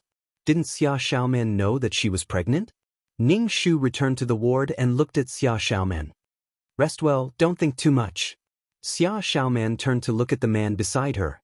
He was still as gentle as ever, but they had already missed each other. Xia Xiaoman looked at the ceiling. What happened last night was a nightmare. She was in so much pain, but Chu Xiaoran refused to stop. She was pinned under his body and her stomach was in so much pain that it felt like a knife was cutting it. Her child was gone, and she did not even know about the existence of this child. Ning Shu looked at Xia Xiaoman, who was in so much pain and despair. His heart did not waver at all. Even if she hated him to death, they still ended up together happily. Xia Xiaoman was a bitch. She was hurt so badly, but she was still able to forgive him. Ning Shu did not pity Xia Xiaoman at all, no matter how much misfortune she had encountered. Perhaps it was because Chu Xiaoran had given her too much misfortune. Once Chu Xiaoran treated her better, she immediately softened her attitude and pounced on him. "Brother Wenling, I don't want to live anymore." Xia Xiaoman looked at Ning Shu. "I feel that living is so painful, so painful." Ning Shu asked, "That man didn't come?" Xia Xiaoman's face twitched and she looked a little agitated. "I don't want to see him, I don't want to see him." Ning Shu comforted Xia Xiaoman and turned to leave the hospital. She was here to see how long it would take. What a sin. After Mother Su left the ward, Ning Shu shook his head and said, "This girl is too silly." As soon as Ning Shu left the hospital, he met Chu Xiaoran, who was holding a bouquet of flowers in his hand. The two of them bumped into each other. Chu Xiaoran took off his sunglasses and looked at Ning Shu with raised eyebrows. Lawyer Su, who are you here to see in the hospital? To see a friend. Ning Shu glanced at Chu Sharon's crotch without leaving a trace. It was so fierce that Xia Xiaoman almost had a miscarriage. Chu Sharon narrowed his eyes and his aura suddenly became fierce. Is that so? Ning Shu walked past Chu Xiaoran with an indifferent expression. She was not going to participate in the love between the two of them. Chapter 5:10. Wait a minute, Lawyer Su. Chu Xiaoran stopped Ning Shu when the two of them brushed past each other. Ning Shu turned his head and looked at Chu Xiaoran. He was tall and handsome, holding a bouquet of flowers in his hand. Under the sunlight, he looked extremely handsome. Many passers-by looked at him. For words appeared in Ning Shu's mind, a beast in human clothing. He relied on his power and money to take advantage of others. Ning Shu raised his eyebrows and asked, Is there anything else, President Chu? Chu Xiaoran looked at him and said, I heard that Lawyer Su has resigned. Have you thought about where you'll be working next? Ning Shu felt quite speechless. His woman had a miscarriage, but he didn't care about her. Instead, he asked about her work. Ning Shu didn't think that Chu Xiaoran was concerned about him. I haven't thought about it yet. We'll talk about the future in the future, Ning Shu said. Chu Xiaoran said casually, I said last time that Lawyer Su can work under me. Since you've resigned, you can be my lawyer. Ning Shu felt that Chu Xiaoran's words were filled with malice. He was just trying to humiliate her and Xia Xiaoman. Ning Shu didn't get angry and said politely, Thank you for your kindness, President Chu. I don't think I'll be working for a while. Chu Xiaoran smiled slightly, giving people a feeling of evil charm and cruelty. He was like Satan from hell, but he was also fatally charming. Xia Xiaoman should have submitted to Chu Xiaoran. Coupled with Chu Xiaoran's power and status, although such a man was hateful, he had a charm that women couldn't resist. She knew that there was a cliff in front of her and that she might be smashed into pieces, but she still jumped down without hesitation. She was like a moth flying into a flame. However, when Ning Shu looked at Chu Xiaoran, she didn't feel anything. Was it because her soul and heart had become stronger, or was it because of the calm halo and the mind-cleansing mantra? Ning Shu didn't feel anything when he saw Chu Xiaoran's evil smile. Ning Shu suspected that she had lost her sense of beauty. Really? When you want to work, you can come and find me. My phone number is on the business card I gave you last time. Lawyer Su, I really hope you can join my company. Chu Xiaoran said, the treatment is negotiable.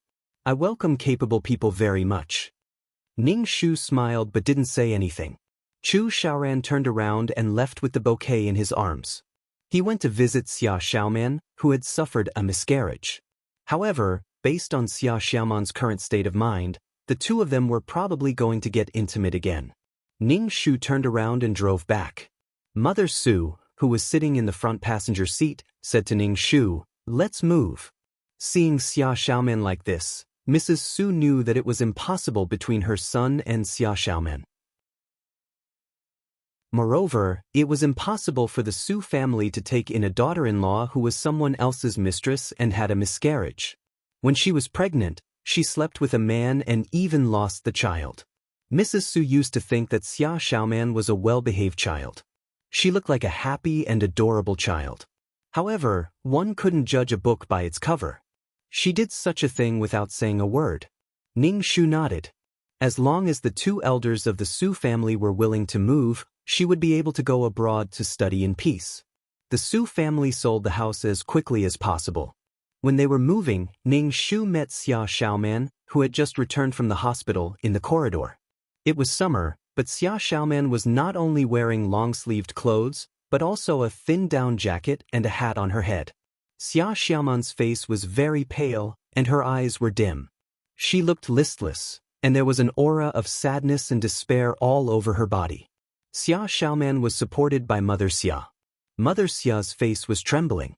She was angry and distressed for her daughter, and she also felt very embarrassed. Brother Wenlang, what are you guys? Xia Xiaoman asked Ning Shu. Her voice was weak and listless, which made people feel bad just by looking at her. We're preparing to move. Ning Shu said politely and distantly, Take good care of your body. You don't look very good. When Xia Xiaoman heard Ning Shu say that they were moving, her eyes showed reluctance and a trace of sadness. She felt that her life was gloomy. Her child was gone, and now Brother Wenlang was going to leave. All of this was because of that devil-like man. Ning Shu saw Xia Xiaoman's expression. He didn't know what she was thinking. Her face was full of pain and despair, which made her pale face even paler. Her eyes were red, but she forced herself not to let tears fall. Ning Shu felt speechless. People like Xia Xiaoman, you don't have to do anything to her, and she can fall into the pain she created. She can torture herself over and over again, and feel that she is in pain, very painful. Female protagonists of sadomasochistic novels are like this. They are always in pain, so painful that they want to die. They can always find things to make themselves feel uncomfortable. In this regard, Ning Shu couldn't understand at all. Ning Shu stayed in the hospital for more than 10 years. The pain of chemotherapy was unbearable. If he kept falling into pain at this time, it would definitely make him collapse. So, things have already happened. He didn't work hard to get himself out of it, and he still destroyed himself over and over again. Ning Shu felt that this guy was simply sick. Xia Xiaoman forced a smile and said to Ning Shu, "It's good to move away. Brother Wenlang, I hope you are happy." "You too. Nothing is more important than the body. The body is everything," Ning Shu said lightly. Xia Xiaoman didn't have any bad intentions, but she was a little self-righteous. She thought that what she did was for the good of others.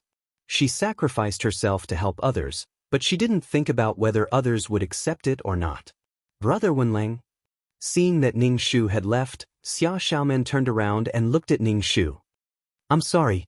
Ning Shu curled his lips and didn't say anything. Xia Xiaoman didn't just apologize to Su Wenlang. She still had another life. But Xia Xiaoman actually got together with Chu Xiaoran, who killed Su Wenlang. Xia Xiaoman was angry at first, but in the end, she was softened by Chu Xiaoran's tenderness. In the end, she even ran to Su Wenlang's grave and said that she couldn't forgive Chu Xiaoran, but she loved Chu Xiaoran. She wanted to forget the hurt in the past and be with Chu Xiaoran. It wasn't easy to find love in one's life. In the end, she even said, "Brother Wenling, I have found happiness now. Bless me." This made Ning Shu spit out a mouthful of blood. Ning Shu turned around and left. If people like Xia Xiaoman ignored him, she could also humiliate herself. But in front of Chu Xiaoran, she had a strong self-esteem. "Even if we slept together, I was forced. I am a person with dignity." The Su family's new house was bought in W City, which was next to T City. Chu Xiaoran didn't have much power in W City. Even if he wanted to interfere, there were many restrictions. Now, he was hibernating to strengthen himself.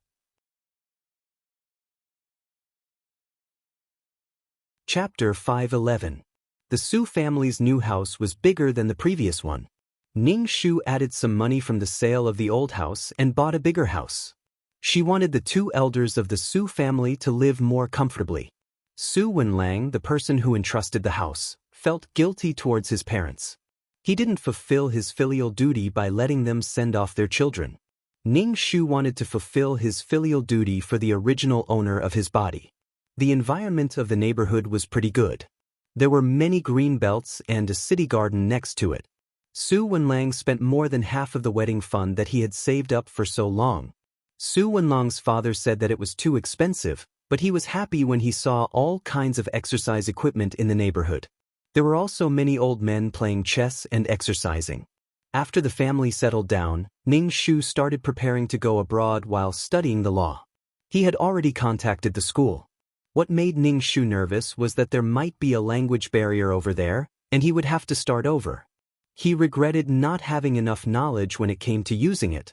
He felt like he was useless every time. If he started studying now, he would become a knowledgeable person one day. He would also be able to easily deal with small problems during missions. Mrs. Su made a sumptuous dinner. At the dining table, Mrs. Su kept putting food in Ning Shu's bowl. She looked reluctant and reminded Ning Shu, "Take good care of yourself when you go abroad. If you need money, call home. If you're having a hard time, come back." However, Mr. Su said, "Go abroad to train yourself. Study hard." Ning Shu accepted the concern of his parents. The next morning, Ning Shu went to the airport after his parents sent him off. Sitting on the plane and looking at the clouds outside the window, Ning Shu's mood was very calm. This was the first time she felt like she was fighting for herself during a mission. In the past, she was always thinking of ways to complete the mission. She only had the mission in her mind. But now, Ning Shu wanted to slow down and enrich herself. She wanted to learn and enrich herself. When the plane landed in the capital of a foreign country, Ning Shu started his busy studying life. Because of the language barrier, Ning Shu found it difficult to study. This is because lawyers are very strict when arguing with each other. If you don't pay attention, you will be caught by the other party. Especially when it comes to grammar in a foreign language. In order to master foreign languages as soon as possible, Ning Shu had to work as a waiter at the restaurant. Perhaps because Su Wenlang was good-looking, the restaurant accepted Ning Shu, a Chinese man. In school, Ning Shu basically didn't participate in the mock defense because she couldn't even speak clearly. Defending was simply a joke. Ning Shu was exhausted every day. If it wasn't for the fact that he had to practice martial arts every day, Ning Shu would probably be lying on the ground. No matter how busy he was, Ning Shu had to practice martial arts every day. The bones of Chinese people were smaller than the bones of Westerners. They were easy to bully, so it was necessary to have a certain level of martial arts. Only by beating the other party down would they not dare to provoke you. Furthermore, in a country where guns were legal, Ning Shu had to ensure his own safety. Some cruel people wouldn't care if you were innocent or not and would shoot you to death. In half a year, Ning Shu barely grasped a foreign language and gradually started to participate in mock defense. Of course, the defense was based on the laws of the country he was in. In the beginning, Ning Shu lost more than he won, so he could only learn slowly. Ning Shu felt that in the future, he would only add attribute points to his wisdom and martial arts. He wouldn't care about the rest. Occasionally, Ning Shu would help the Chinese fight some small cases. The remuneration wasn't much. This allowed Ning Shu to gain some reputation among the lower-class Chinese. Those who came to Ning Shu to fight cases were the Chinese who didn't have a good life. Ning Shu would symbolically collect some money. Of course, it was impossible for him to do it for free. If he did it for free, it would only make these people feel that it was natural. People always didn't care about things that they could get easily. Ning Shu had a faint idea in his heart. However, this idea wasn't mature yet and required a plan. As his learning deepened, Ning Shu had basically grasped the defense routine. This allowed Ning Shu's success rate in mock defense classes to increase. The number of Chinese who came to Ning Shu to fight cases also increased. In fact, if the Chinese fought cases in other countries, the success rate wasn't very high. After all, the laws in this country were biased towards the Chinese. Ning Shu could only try his best to win this kind of biased case that hadn't even been heard yet. Now, Ning Shu's mind was only filled with the law. The law. It was as if he had been possessed. This was the first time Ning Shu was so obsessed with something other than cultivating peerless martial arts. In the process of arguing, it wasn't just a test of one's reflexes and courage. More importantly, it was a test of one's calm heart. No matter what the situation was, one had to maintain rationality in order to turn defeat into victory. Ning Shu realized that in the process of arguing, Ning Shu didn't even need to chant the clear heart mantra to ensure his inner peace. As Ning Shu went to court more and more, many Chinese people asked Ning Shu to represent them. Ning Shu politely rejected them. He usually only represented the Chinese. Ning Shu also received an invitation from the embassy in China, asking Ning Shu to become the embassy's lawyer and deal with the Chinese who came to the embassy for help. Ning Shu gladly accepted this job. The embassy in China was backed by the country. It was absolutely glorious to have this work experience on his resume. The country's weapon couldn't be shown to others. Ning Shu didn't believe that Chu Xiaoran's ability could be stronger than the country's. In addition, Ning Shu used his own money to invest in a Chinese restaurant. The head chef was a man whom Ning Shu had helped in a lawsuit. Although he won the lawsuit by a narrow margin, he lost his job. Ning Shu invested in a Chinese restaurant for the couple. The business was pretty good. In addition, Ning Shu was the embassy's lawyer, so there were very few people who found trouble with the restaurant. Some people dared to bully the Chinese, but they didn't dare to openly go against the embassy and the country. This allowed Ning Shu to earn money. Ning Shu was pleasantly surprised that the money increased each time. After a period of time, Ning Shu actually had a lot of money in his hands. Ning Shu originally planned to return to China in 2 years, but it was delayed to 3 years. The stronger his foundation here, the easier it would be to deal with Chu Xiaoran when he returned. Ning Shu was now thinking about working hard in the embassy. He wanted to try his best to win the lawsuit for the Chinese who came to him for help under extremely unfair circumstances. When the 3 years were up, Ning Shu returned to China with a recommendation letter from the embassy. This recommendation letter was stamped with the embassy's seal and was more valuable than anything else. It represented the government's recognition of him. After getting off the plane, Ning Shu went home first. First, he comforted Mother Su, who had been crying for a long time. Then, he said to Father Su, who was holding back his excitement, "Dad, I'm back." "It's good that you're back." Father Su nodded. Mother Su prepared a lot of food for Ning Shu. She kept saying that Ning Shu had suffered outside and told Ning Shu to eat more. Ning Shu ate all the food that Mother Su gave her. However, when Ning Shu saw that the 2 elders of the Su family were in good health, she heaved a sigh of relief.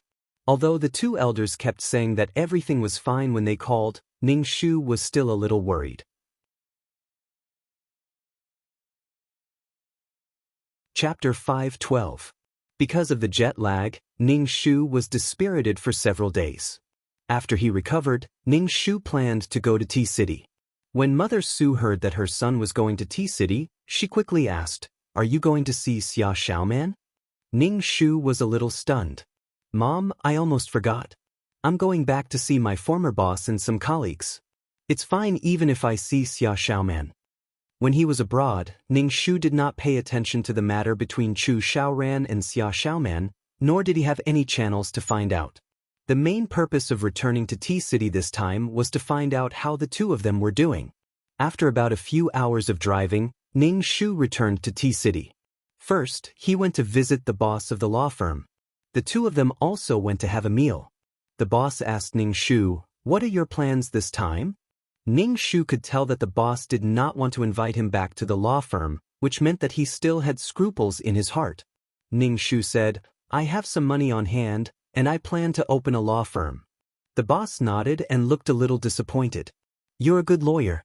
It's a pity. Forget it, let's not talk about this. Where do you plan to open the law firm?" "T-City," Ning Shu said. The boss frowned. "You may not be able to walk in T-City. Besides, the 2 of us will really become rivals in the same industry." "We can cooperate," Ning Shu said.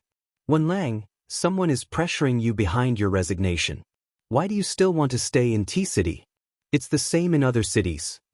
The boss said. On the one hand, it was because there were indeed people who wanted to deal with Wenlang. On the other hand, he did not want a competitor to appear. Ning Shu just shook his head and did not speak. After the meal, Ning Shu went to find out more about Chu Xiaoran and Xia Xiaoman. In 3 years, Chu Xiaoran and Xia Xiaoman's relationship changed from underground to public. Xia Xiaoman changed from a mistress to a girlfriend. Occasionally, Chu Xiaoran would take Xia Xiaoman to parties. However, there were still a lot of problems between the 2 of them. Chu Xiaoran was the kind of man that all women wanted to get close to. Naturally, there would be a lot of women around him. It was as if they were trying to plot against him. These women naturally framed and mocked Chu Xiaoran's real girlfriend, Xia Xiaoman. These women deliberately got intimate with Chu Xiaoran or rolled around together to make Xia Xiaoman sad. Xia Xiaoman was the kind of person who would not voice out her grievances and would only feel sad on her own. She would then ignore Chu Xiaoran. Chu Xiaoran was infuriated by her behavior. He then forced Xia Xiaoman onto the ground and began to move passionately. Xia Xiaoman felt even sadder. Chu Xiaoran had already slept with another woman, and he still wanted to take her body. Anyway, the 2 of them were extremely awkward. They seemed to have feelings for each other, but they were also hurting each other. No, It was more like Chu Xiaoran was hurting Xia Xiaoman emotionally and physically. But even so, Xia Xiaoman still stayed by Chu Xiaoran's side for 3 years. Her body and mind were damaged. Every time Xia Xiaoman was hurt and decided to leave, Chu Xiaoran would tie her up and bring her back. There was nothing that could not be solved with 1 round of sex. If there was, they would do it twice. That was how Xia Xiaoman and Chu Xiaoran got along. Then they would start a period of sweet times. Not long after, some other women would come out and make Xia Xiaoman sad again. The cycle repeated itself endlessly. Ning Shu let out a long breath. Damn it, I feel so tired just hearing about it. Are these two not tired at all? Ning Shu shook his head. Ning Shu did not sympathize with Xia Xiaoman at all. Chu Xiaoran had hurt her so much, but she could not bear to leave him. Who else would she hurt if not you? Su Wenlang was really miserable. Every time Xia Xiaoman got hurt, she would come to Su Wenlang and cry. She would cry and ask Su Wenlang to take her away. She could not stand it anymore and would come to Su Wenlang for treatment. After her injuries were healed, she would return to Chu Xiaoran's side. After understanding these things, Ning Shu did not pay attention to the two of them anymore. Seeing them hurt each other so much, Ning Shu was very happy. Ning Shu began to set up her own law firm. She chose a better location. For the time being, she was the only one in the law firm. She hired a young girl who would serve tea and organize documents. It was impossible to receive a big case right from the start. Ning Shu went to T-City's government and took out the recommendation letter from the embassy. She said that she planned to set up a law firm and that the law firm would be a semi-profitable charity organization. The law firm would provide free legal advice for people who were in financial difficulties. Ning Shu wanted to inform the government in advance. The government supported such organizations. With the recommendation letter from Ning Shu's embassy, Ning Shu was able to get a business license very quickly. It was really not easy to set up a law firm on her own. Ning Shu contacted the embassy's lawyer and said that if anyone returned to China, they could come to her law firm to take a look. Ning Shu invited many people to attend her opening ceremony. Ning Shu did not expect that there would be people from the government who would attend the opening ceremony. In fact, it could be said that the law firm was backed by the government. In the beginning, only people who heard that the law firm would be free came to the law firm. Ning Shu verified the family conditions of these people. If they were really poor, Ning Shu would keep her promise and free the law firm. After a while, they gained some reputation. A few more lawyers came to the law firm, and it looked like they were on the right track. Ning Shu occasionally went back to attend banquets to expand her network. She would meet Chu Xiaoran and Xia Xiaoman. Xia Xiaoman was wearing an expensive gown and dazzling jewelry. She had a blissful look on her face as Chu Xiaoran held her arm. Ning Shu narrowed his eyes and looked at the high-spirited Chu Xiaoran. Various thoughts flashed through his mind. Chu Xiaoran felt that someone was looking at him with a scrutinizing gaze. There was also a hint of hostility. Chu Xiaoran turned around and saw Ning Shu. He was stunned for a moment and pulled Xia Xiaoman over to Ning Shu. Xia Xiaoman was confused at first. When she saw Ning Shu, a trace of uneasiness flashed across her face.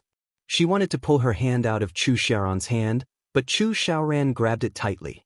"Lawyer Su, it seems that we haven't seen each other for a long time." Chu Xiaoran looked at Ning Shu and narrowed his eyes slightly. This man looked more mature than before, as if he had settled down. Chu Xiaoran actually felt that he could not see through him. This feeling made Chu Xiaoran very unhappy. He originally thought that this man would come to him and beg him to give him a job, but he did not expect that he would disappear for so long. Now that he saw this man again, Chu Xiaoran felt unhappy and uneasy. Ning Shu glanced at Xia Xiaoman, who had exquisite makeup, and said to Chu Xiaoran, "It seems to have been quite a long time. President Chu, how have you been?" Chu Xiaoran looked at the calm Ning Shu and reached out to hold Xia Xiaoman's shoulder. He said to Ning Shu provocatively, "Let me introduce you to my girlfriend, Xia Xiaoman."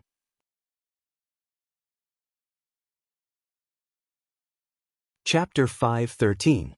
Chu Xiaoran introduced Xia Xiaoman to Ning Shu. Was there a need for an introduction? Su Wenlang and Xia Xiaoman had known each other for more than 10 years and had spent more time together than the two of them. Chu Xiaoran did it on purpose. Ning Shu raised his eyebrows and reached out his hand to Xia Xiaoman calmly. Hello. Xia Xiaoman's face flashed with sadness when she saw her brother Wenlang's reaction, but she still reached out to shake hands with Ning Shu. However, Chu Xiaoran grabbed Ning Shu's hand first. Chu Xiaoran held Ning Shu's hand tightly. Seeing that Ning Shu was expressionless, he tightened his grip.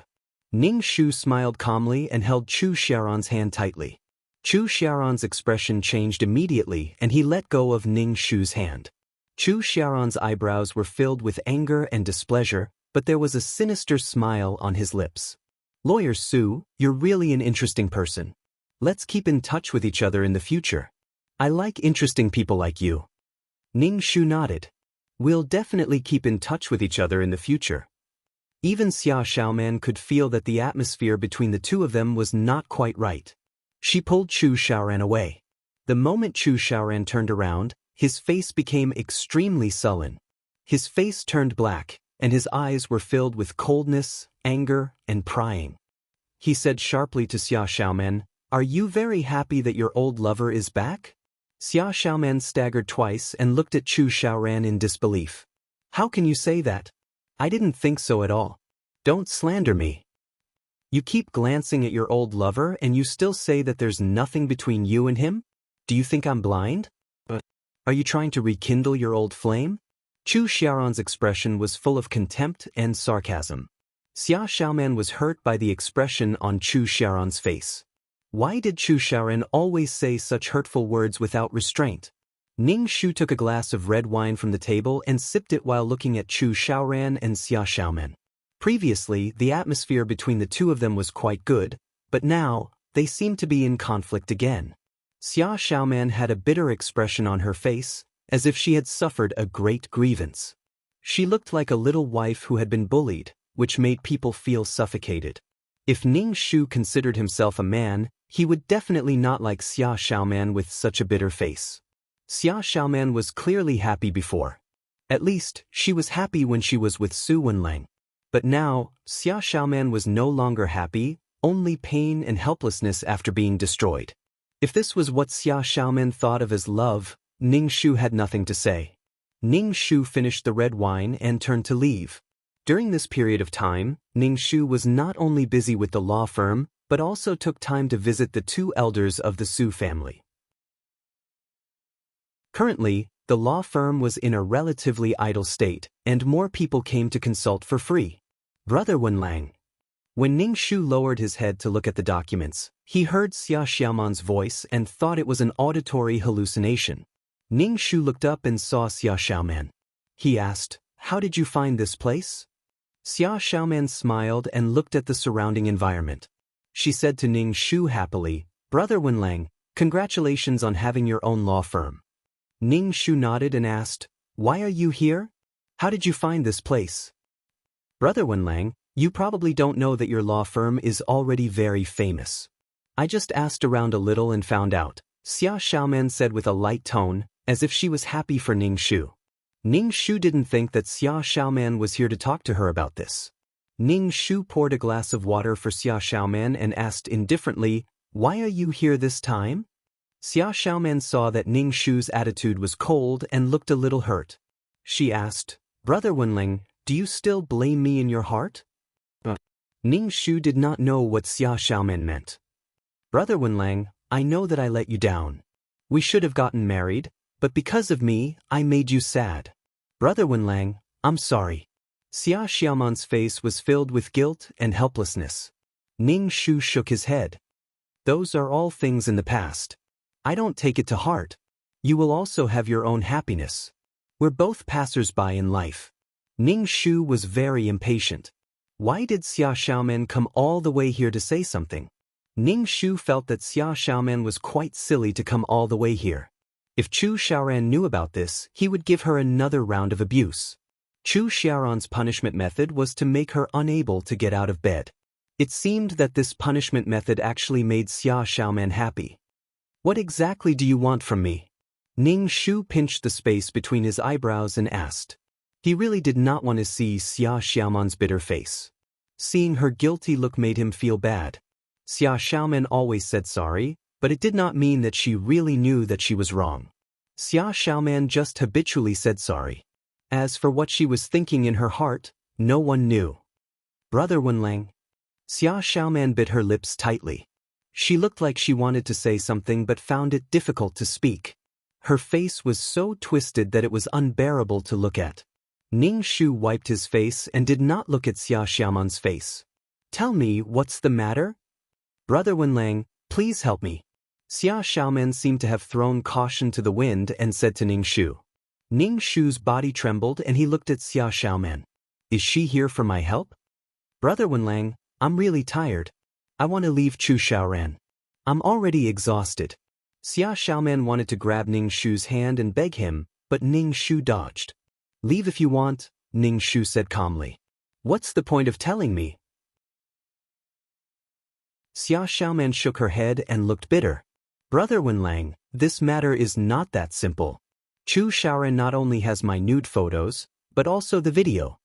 Ning Shu looked surprised and asked, You're already boyfriend and girlfriend now. Why didn't he give these to you or destroy them? Ning Shu's lips twitched.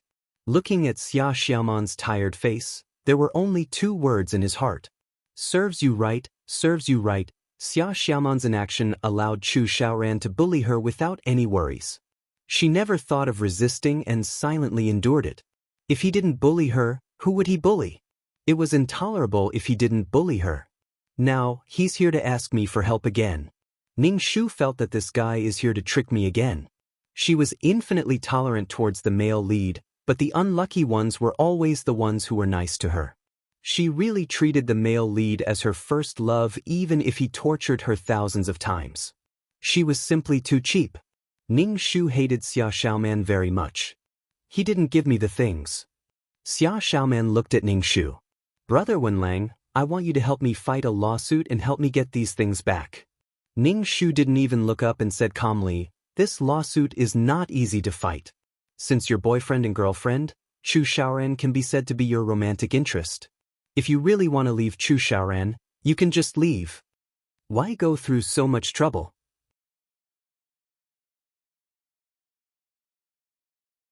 Chapter 5:14. She should have used this method when the nude photos were exposed, but she chose to compromise.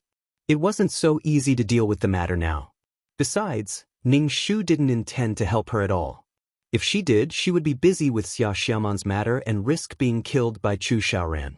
Chu Xiaoran and Xia Xiaoman bickered and rolled around together, but decided not to break up. He was speechless. Given Xia Xiaoman's character, she would definitely do such a thing. Brother Wenlang, please help me. Xia Xiaoman begged Ning Shu. I must leave Chu Xiaoran. He doesn't love me at all. He has been toying with me. I'm really tired. Ning Shu was speechless. Get lost. She had endured it for so many years and was extremely determined now, but she still went back after Chu Xiaoran hooked her. Xia Xiaoman was crazy. Ning Shu said calmly, I can't help you with this matter. You need evidence to file a lawsuit. Besides, what crime are you going to sue Chu Xiaoran for? Xia Xiaoman was at a loss for words. Ning Shu said, If you're really determined to leave Chu Xiaoran, just leave and don't care about anything else. Don't care about the nude photos and disappear from Chu Xiaoran's side. No, Xia Xiaoman retorted. Xia Xiaoman retorted. But there are photos and videos. Chu Xiaoran will release them as soon as I leave. Brother Wenlang, I'm scared. Also, I can't let my parents be mocked because of me. See, Xia Xiaoman subconsciously didn't want to leave Chu Xiaoran, which was why she found all kinds of reasons. Even if she vowed to break up with him now, it was most likely because Chu Xiaoran had done something to upset her. She would naturally forgive him after some time and be lovey-dovey with him again. Xia Xiaoman would forgive Chu Xiaoran easily. As long as Chu Xiaoran was more attentive and did 1 or 2 romantic things, Xia Xiaoman's attitude would soften. Xia Xiaoman's words couldn't be trusted, especially when she said that she wanted to leave Chu Xiaoran. Ning Shu did not believe that Chu Xiaoran would release the photos and videos. With Chu Xiaoran's chauvinism, Would he allow others to observe his woman's body? Especially the video of them having sex. It would be strange if it was released. Only Xia Xiaoman would believe it. Chu Xiaoran and Xia Xiaoman subconsciously used these things to bind each other. Ning Shu only wanted to say that she was sick in the head.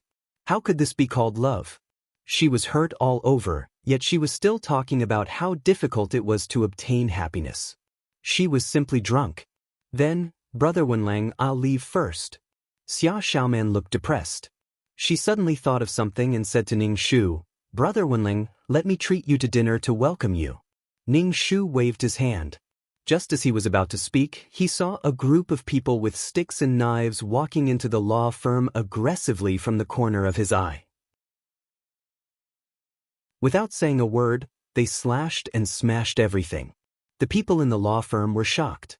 Xia Xiaoman was so scared that her face turned pale. She hid behind Ning Shu and grabbed Ning Shu's clothes tightly. Ning Shu sneered, took off his suit jacket, and walked towards the gangsters. Xia Xiaoman pulled Ning Shu, shook her head and said, Brother Wenlang, don't go over. It's too dangerous. Ning Shu shook off Xia Xiaoman and walked over to a gangster who was smashing things. He kicked him, snatched the stick from his hand, and hit him in the leg. The gangster screamed in pain and fell to the ground, unable to get up. Ning Shu walked towards the other gangsters with the stick. When the gangsters saw Ning Shu's murderous aura, their faces became weak and they wanted to run away. Ning Shu closed the door directly, smashed things and wanted to run away. The gangsters who looked strong but were weak in reality were not Ning Shu's opponents. They were all beaten to the ground by Ning Shu.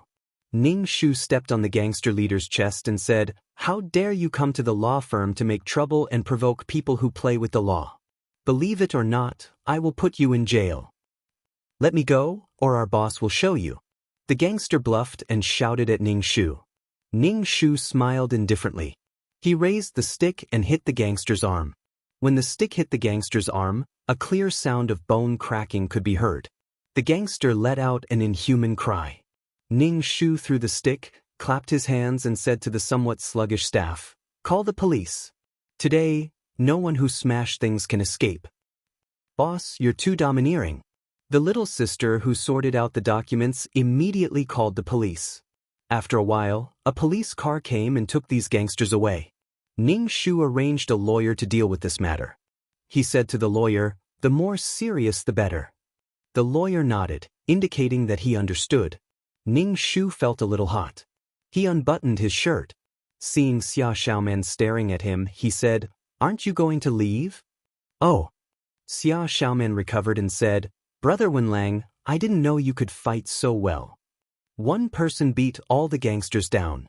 Ning Shu casually said, I practiced abroad. Xia Xiaoman saw that the law firm was in a mess. It wasn't good for her to stay here, so she could only leave. Ning Shu narrowed her eyes slightly. It was too obvious who was the culprit today. Xia Xiaoman had just arrived and something like this had happened. The naive Xia Xiaoman probably didn't know that she was being monitored. Chu Xiaoran was warning her. Ning Shu smiled. Did Chu Xiaoran really think that he was so great that he could do whatever he wanted? After this incident, the law firm was relatively peaceful. There were no other gangsters who came to make trouble. The previous gangsters were charged with all the crimes that could be added, such as breaking into private property, maliciously hurting others, robbery. Anyway, these people would not be able to make a comeback. If they were greedy and came to make trouble, they had to think about the consequences. Su Wenlang died in the hands of gangsters. Sometimes, these gangsters were a very good tool. Su Wenlang's death had no effect on Chu Xiaoran at all. Chu Xiaoran was still the CEO and was still high and mighty. Towards Xia Xiaoman, Ning Shu only had disgust in her heart. This woman's stupidity was simply unbearable. Her naivety was unbearable. Moreover, Xia Xiaoman only had naivety and no sweetness. She always had a bitter face. Ning Shu went to the city government. Under the government's invitation, he became a lawyer. The law firm was actually considered to be the government's. T-City needed this to establish a good image. Of course, Ning Shu was also the boss of the law firm. Ning Shu had wanted to get on this line since a long time ago. Chu Xiaoran treated her like this, so she had to return the favor. Previously, she thought that her strength was not very strong and the chances of winning against Chu Xiaoran were not high. Now that Chu Xiaoran was bullying her, Ning Shu felt that there was no need for her to hide.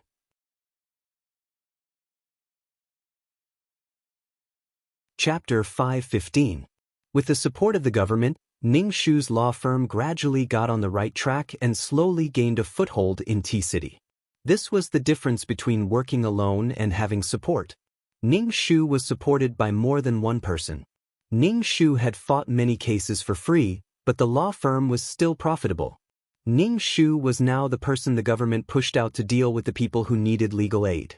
As long as the bottom line was not crossed, Ning Shu's law firm would slowly start to grow. Ning Shu could now attend some high-end banquets, which meant that her social status was slowly rising. Ning Shu felt that even if the final mission was not completed, he had reversed a beautiful life for the original owner of this body and was now on equal footing with Chu Xiaoran. Ning Shu felt very carefree. During the banquets, Ning Shu would occasionally meet Chu Xiaoran. When Chu Xiaoran looked at Ning Shu, he was a little strange. "You're quite good at fishing for fame. You've even become a philanthropist." Ning Shu had a smile on his face. "Even if I'm fishing for fame, I've done it." Chu Xiaoran had a strong temperament. When his eyes met with Ning Shu's, a cruel smile appeared between his eyebrows. "You're really an interesting person." "You're interesting too." Ning Shu held a red wine glass and clinked it with Chu Xiaoran's. "Here's to you." Chu Xiaoran's pupils constricted. He raised his head and drank the red wine. Looking down at the wine glass in his hand, Chu Xiaoran was a little afraid of this man. He had only symbolically made a move, but he was already warned. What kind of background did this man have? Chu Xiaoran had a smile on his face. Ning Shu said, "We may work together in the future. There will definitely be a chance to work together." Ning Shu nodded and said affirmatively. Chu Xiaoran glanced at Ning Shu and turned to leave. Ning Shu looked at Chu Xiaoran's back with an indifferent expression. Chu Xiaoran and Ning Shu both understood that there was a deep hatred between them. Although they appeared polite on the surface, they were actually thinking about how to destroy each other and make it impossible for them to recover. Chu Xiaoran relied on his power to take advantage of the situation. Now that he no longer has the capital to take advantage of the situation, let's see what he can do. Chu Xiaoran was the one who made things difficult for Ning Shu when the hooligans smashed up his shop previously. Ning Shu also made things difficult for Chu Xiaoran. This time, Ning Shu acted as the lawyer for the tax bureau and followed the tax inspector to Chu Xiaoran's company to check the accounts. Chu Xiaoran's company was very big, and it was one of the largest in T-City. In order to show how awesome Chu Xiaoran was, he even said that he dominated T-City's economy. He even said that the economy of T-City would be shaken by a stomp of his feet. No one in T-City was a match for Chu Xiaoran. All of them prostrated themselves before Chu Xiaoran and the business tycoons, wagging their tails and begging for mercy. Chu Xiaoran gave them food to eat, but these businessmen seemed to only have food to eat. Awesome to the heavens. In response, Ning Shu simply smiled faintly. Ning Shu looked up at the towering skyscraper and rubbed his neck. How much did this building cost? Ning Shu followed the tax inspector into Chu Xiaoran's company. Chu Xiaoran did not appear, and instead he got his secretary to receive the tax inspector. For a big company like Chu Xiaoran's, there were many people in the finance department who did a good job with the accounts. Even if there were any loopholes, they would deliberately let the tax inspector find out. After paying a fine, everyone would just brush it aside. Ning Shu sat at the side and watched as these people checked the accounts. This time, they checked very carefully, and their attitude was very different from before. They were very serious. If there was anything wrong, the auditors would get to the bottom of it. Chu Xiaoran's secretary could tell that something was amiss. The Chu family's company had always paid a lot of taxes. It was just a routine audit, and these small loopholes were just for the auditors to gain some benefits. However, now that they were so serious, Chu Xiaoran's secretary immediately informed Chu Xiaoran to let him handle this matter.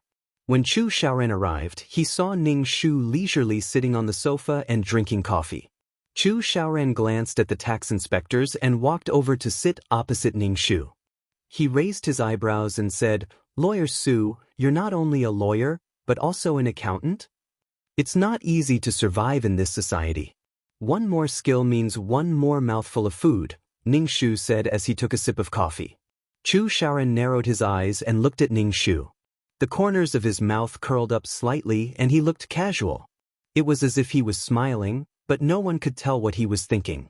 However, Ning Shu knew that this bastard must be thinking of ways to kill a flea like her.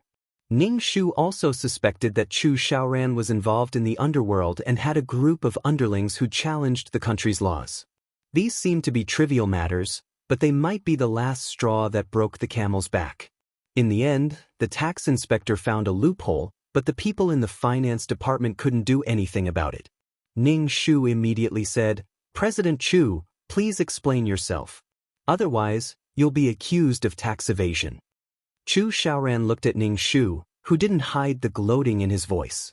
A murderous look flashed in Chu Xiaoran's eyes, and he said to the tax inspector indifferently, "I'll explain this matter clearly to the tax bureau. You can leave now." Ning Shu took out an indictment and said, "President Chu, you'd better explain yourself. Otherwise, you'll be sued for tax evasion. It won't be good for you to go to court." Chu Xiaoran sneered. "You've prepared in advance and are targeting me? Look at what you're saying. I'm a lawyer. In this line of work, I have to be thorough," Ning Shu said with a smile. Chu Xiaoran stared at Ning Shu and suddenly smiled. This smile was cold and murderous. Ning Shu was hit in the face. "You're not bad. I misjudged you previously. Thank you for the compliment. You're not bad yourself," Ning Shu said without changing his expression. In the end, Chu Xiaoran was fined 5 times the amount of money he couldn't explain. Although it was nothing to Chu Xiaoran, he felt that he had been offended. In fact, some of the accounts were unclear. He didn't care about it in the past, but when he did, it was too much for Chu Xiaoran. Chu Xiaoran's company monopolized many industries, and many companies were just picking up the leftovers behind Chu Xiaoran. Therefore, Chu Xiaoran had a lot of power in T-City. Ning Shu put away the indictment and planned to leave. Chu Xiaoran stopped Ning Shu. "Lawyer Su, it's my girlfriend's birthday this weekend. Xiaoman is holding a banquet. You should come too." He even used Xia Xiaoman to attack him. To Ning Shu, Xia Xiaoman was just a stranger that he hated. Even if Xia Xiaoman died in front of him, Ning Shu wouldn't even blink. He wanted to use Xia Xiaoman to provoke him. Ning Shu thought, "I'm a cute girl at heart and don't like women." Ning Shu said faintly, "I have a date this weekend. I won't be going to your girlfriend's banquet." Chu Xiaoran said, "I heard that you and Xiaoman have known each other for many years. You should go to her birthday party. Xiaoman and I both welcome you." Ning Shu pulled out his memory. In Su Wenlong's memory, Xia Xiaoman's birthday was more than a month away. Her birthday was celebrated so soon? It was probably Chu Xiaoran's impromptu decision to poke at her heart.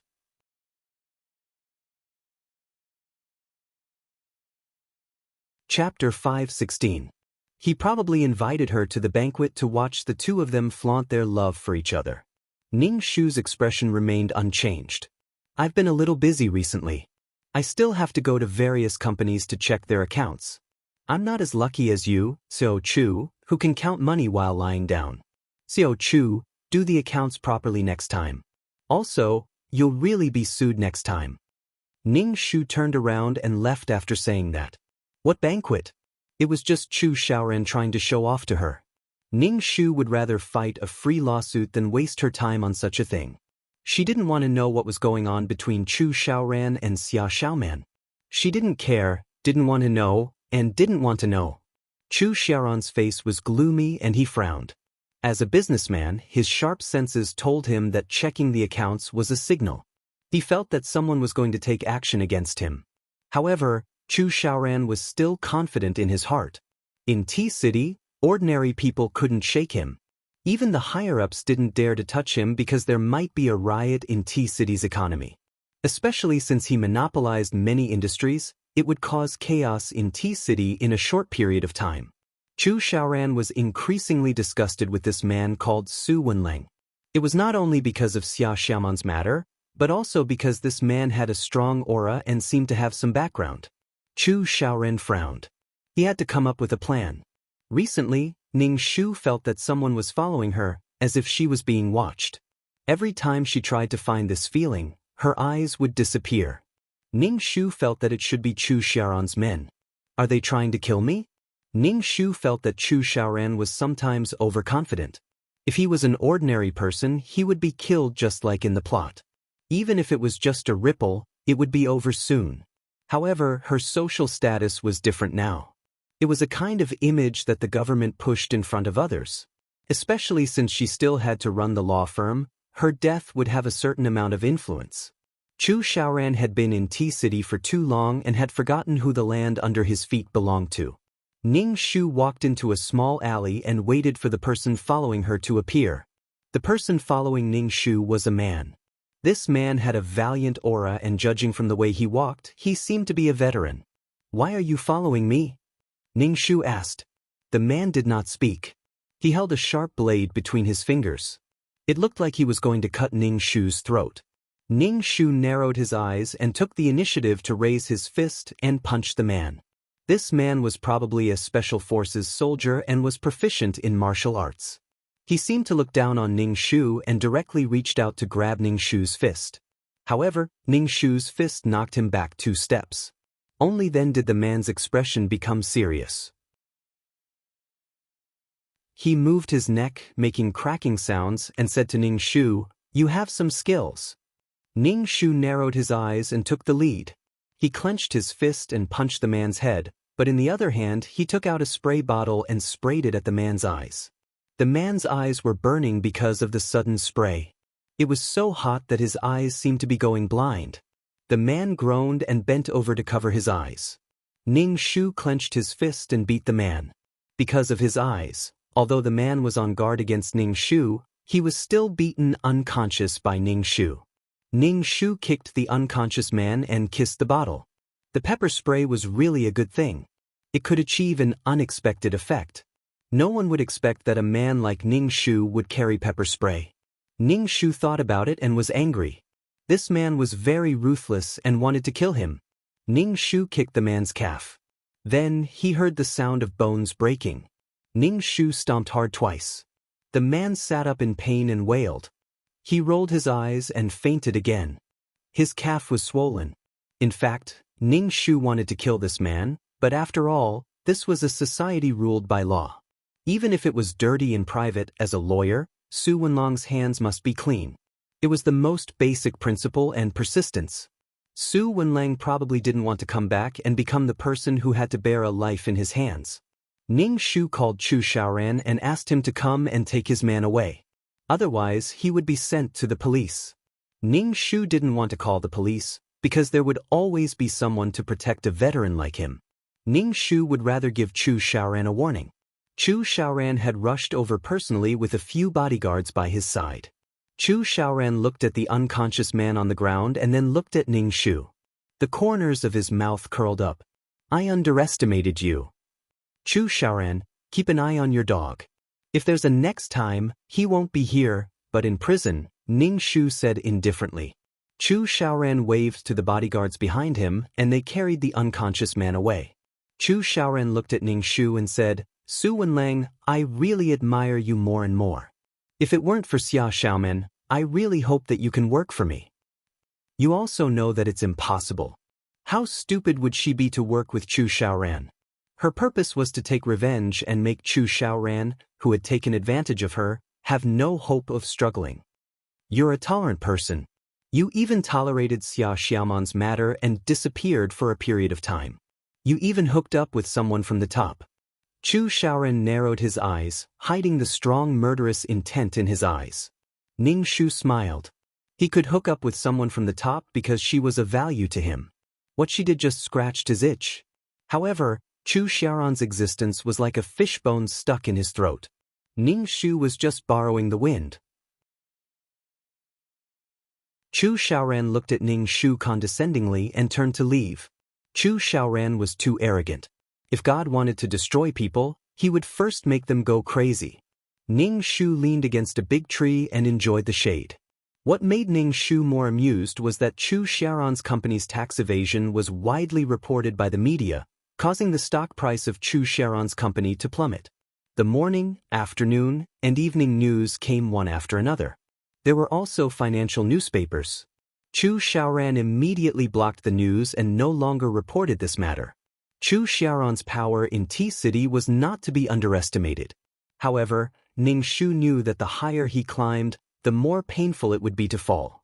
During this period, Xia Xiaoman came to look for Ning Shu again, but this time, she did not say that she wanted to break up with Chu Xiaoran.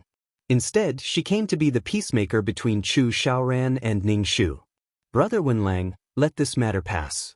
It won't do you any good to fight with Chu Xiaoran like this. Chu Xiaoran is ruthless and powerful. Brother Wenlang, if you go against her like this, it will affect your future and career, Xia Xiaoman said to Ning Shu. Her face was full of worry for Ning Shu. Ning Shu was speechless. Ning Shu really did not know what to say. What position did Xia Xiaoman have to make this request? Although Xia Xiaoman was speaking from her position, she was biased towards Chu Xiaoran. She was simply speechless. Not long ago, she came crying and said that she wanted to break up with him. Now, she was speaking up for Chu Xiaoran. Hence, he could not believe a single word that Xia Xiaoman said. If he did, it would be a tragedy.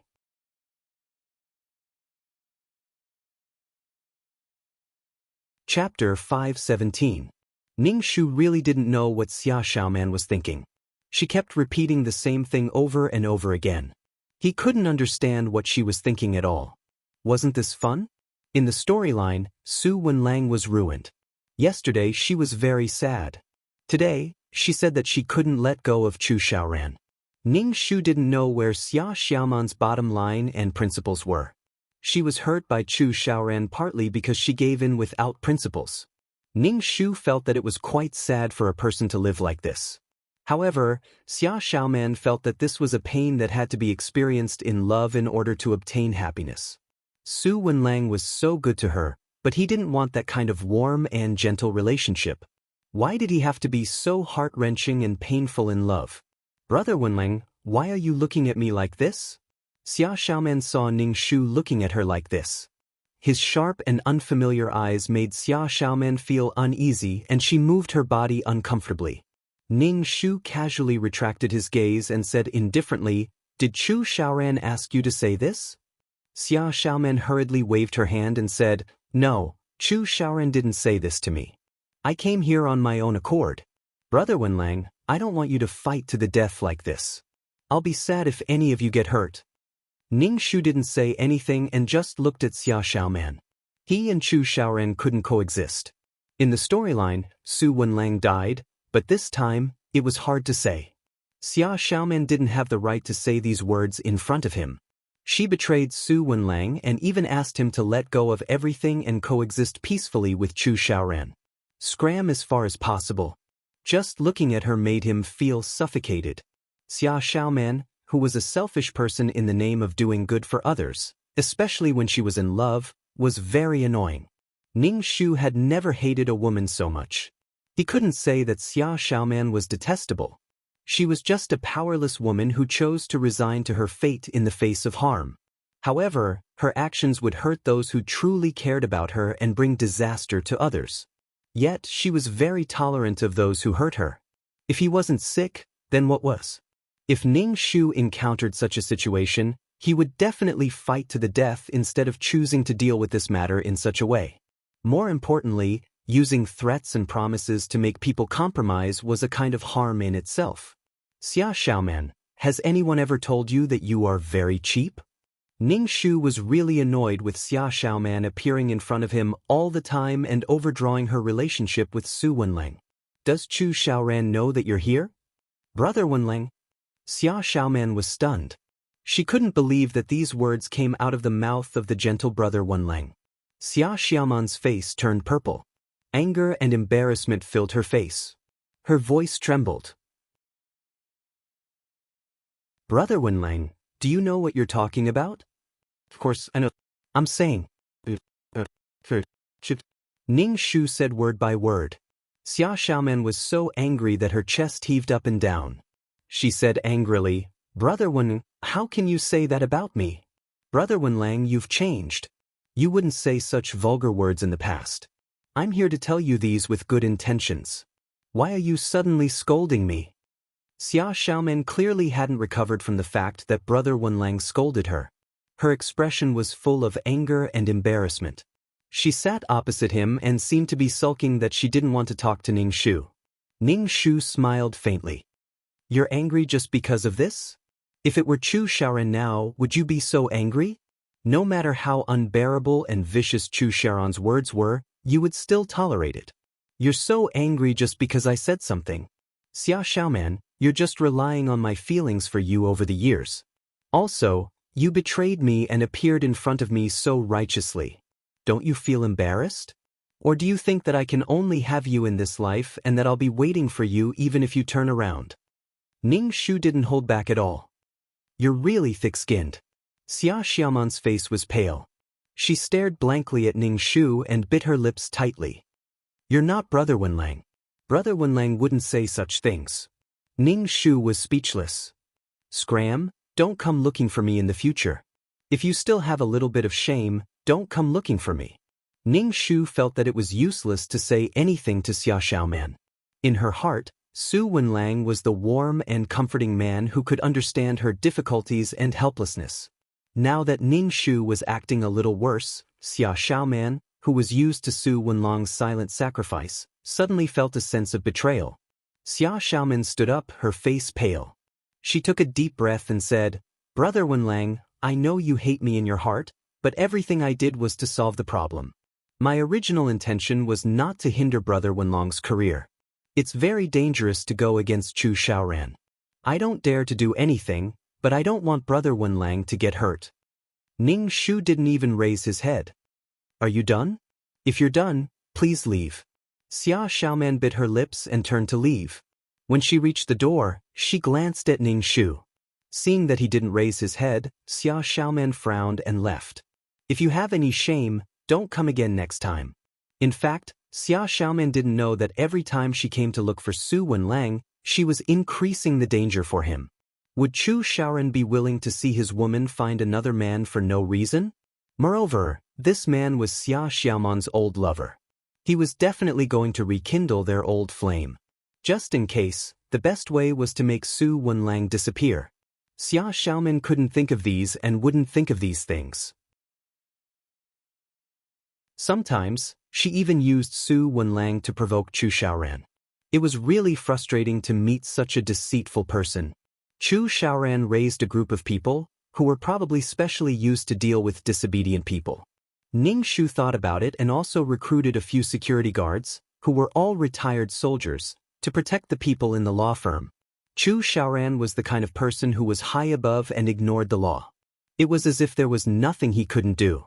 Everywhere he went, there would be people following him, as if he was an emperor. Ning Shu could only laugh at this.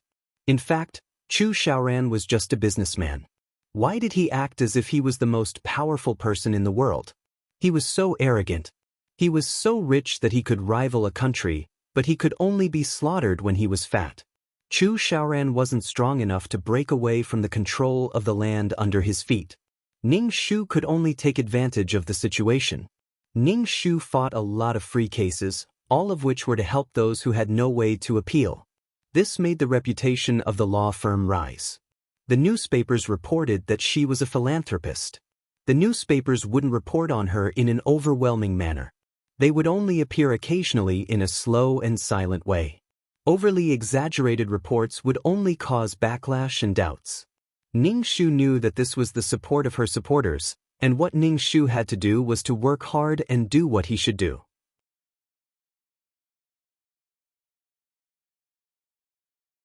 Chapter 5:18.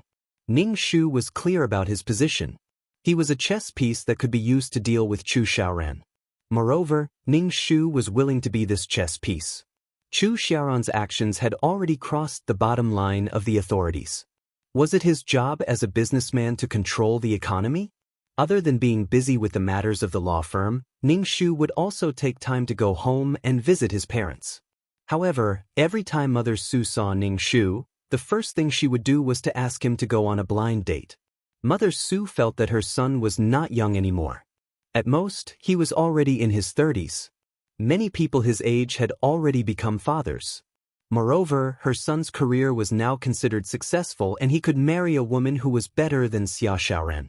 Although Mother Su did not say it out loud, she still had some resentment towards Xia Xiaoran, especially when she saw that Ning Shu did not have a single woman by his side, not even a romantic partner.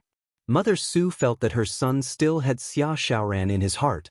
Ning Shu was sweating profusely. She wanted him to marry a woman? What a joke. He told Mother Su that he was trying hard to find a girlfriend and that he would bring her back once he found one. Then, he ran away as if he was escaping. Even so, he could not resist Mother Su's enthusiasm. Every 2 to 3 days, she would ask Ning Shu to go home to see a woman, saying that she was virtuous and beautiful. She wanted Ning Shu to come home to take a look. Ning Shu was about to break down.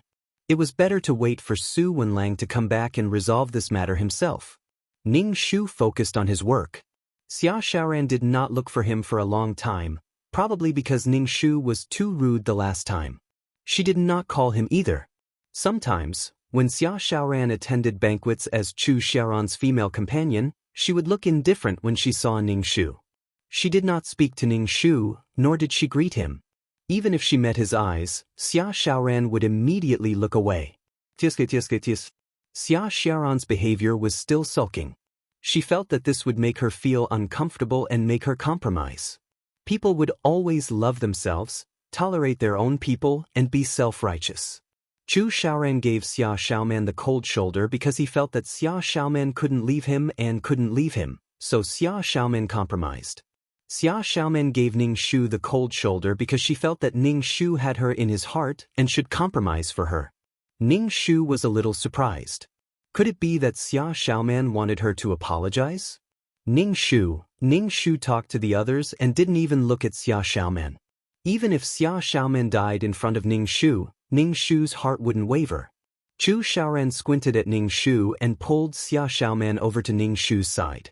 Xia Xiaoman was unwilling to go over and said, "I'm not going." Chu Xiaoran raised his eyebrows and tolerated Xia Xiaoman's willfulness. Obviously, Xia Xiaoman's action of avoiding Su Wenlang pleased Chu Xiaoran and made Xia Xiaoman wait for him there. "Lawyer Su." Chu Xiaoran looked at Ning Shu and said, "You're the fastest person I've ever seen. You used to be just a small lawyer, but now you've become a government charity lawyer. You're quite good at currying favor. You appear in front of the public as a philanthropist, but I don't know what you're like behind the scenes." Ning Shu didn't take Chu Xiaoran's mockery to heart at all. Chu Xiaoran wanted to say that he had groveled to get to where he was today. "Actually, others don't care about what I'm like behind the scenes.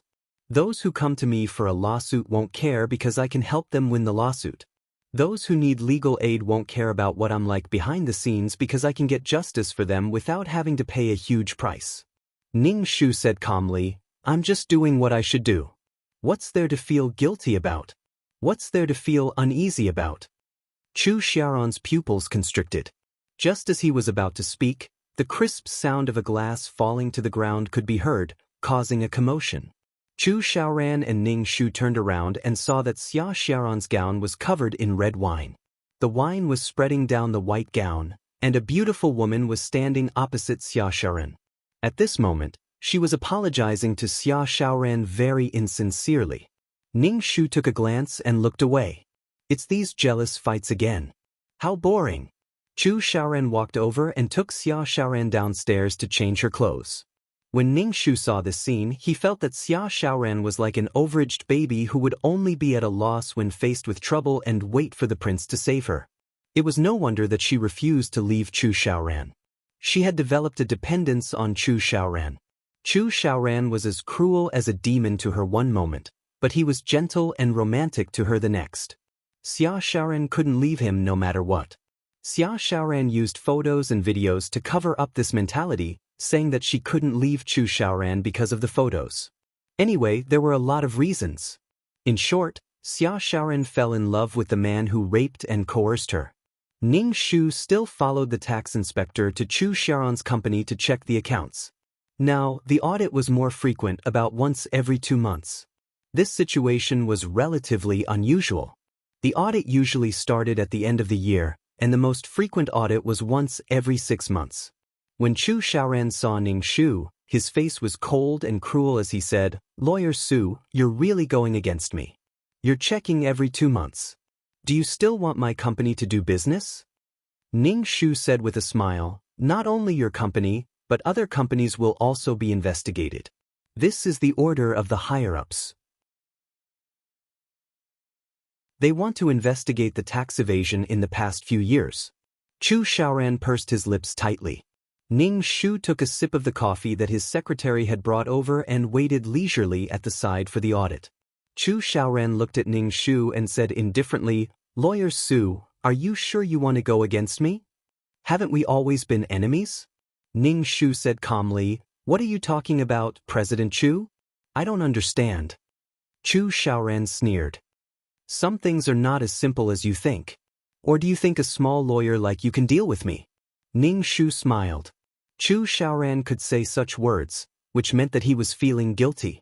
Instead of saying it to her, he might as well say it to someone else. Ning Shu immediately took out a document because there were a few parts of the account that he did not understand. Chu Xiaoran glanced at Ning Shu coldly, took out a check, and said coldly to the tax inspectors, "How much this time?"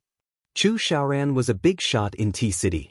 The tax inspectors were frightened by Chu Xiaoran's gloomy expression, and their hearts trembled a little. If Chu Xiaoran wanted to pursue the matter, they would not be able to bear the consequences. Ning Shu took over and said, 3 times. If you don't pay the amount, you'll be fined 3 times the amount. Chu Xiaoran's pupils constricted, and he pursed his lips tightly. In the end, he wrote down the amount on a check. He scratched the paper hard with a pen, and some parts of the paper were scratched. Ning Shu accepted the check graciously, then took out a document and said, "President Chu, this is the product price opinion. The prices of some products in your company need to be adjusted."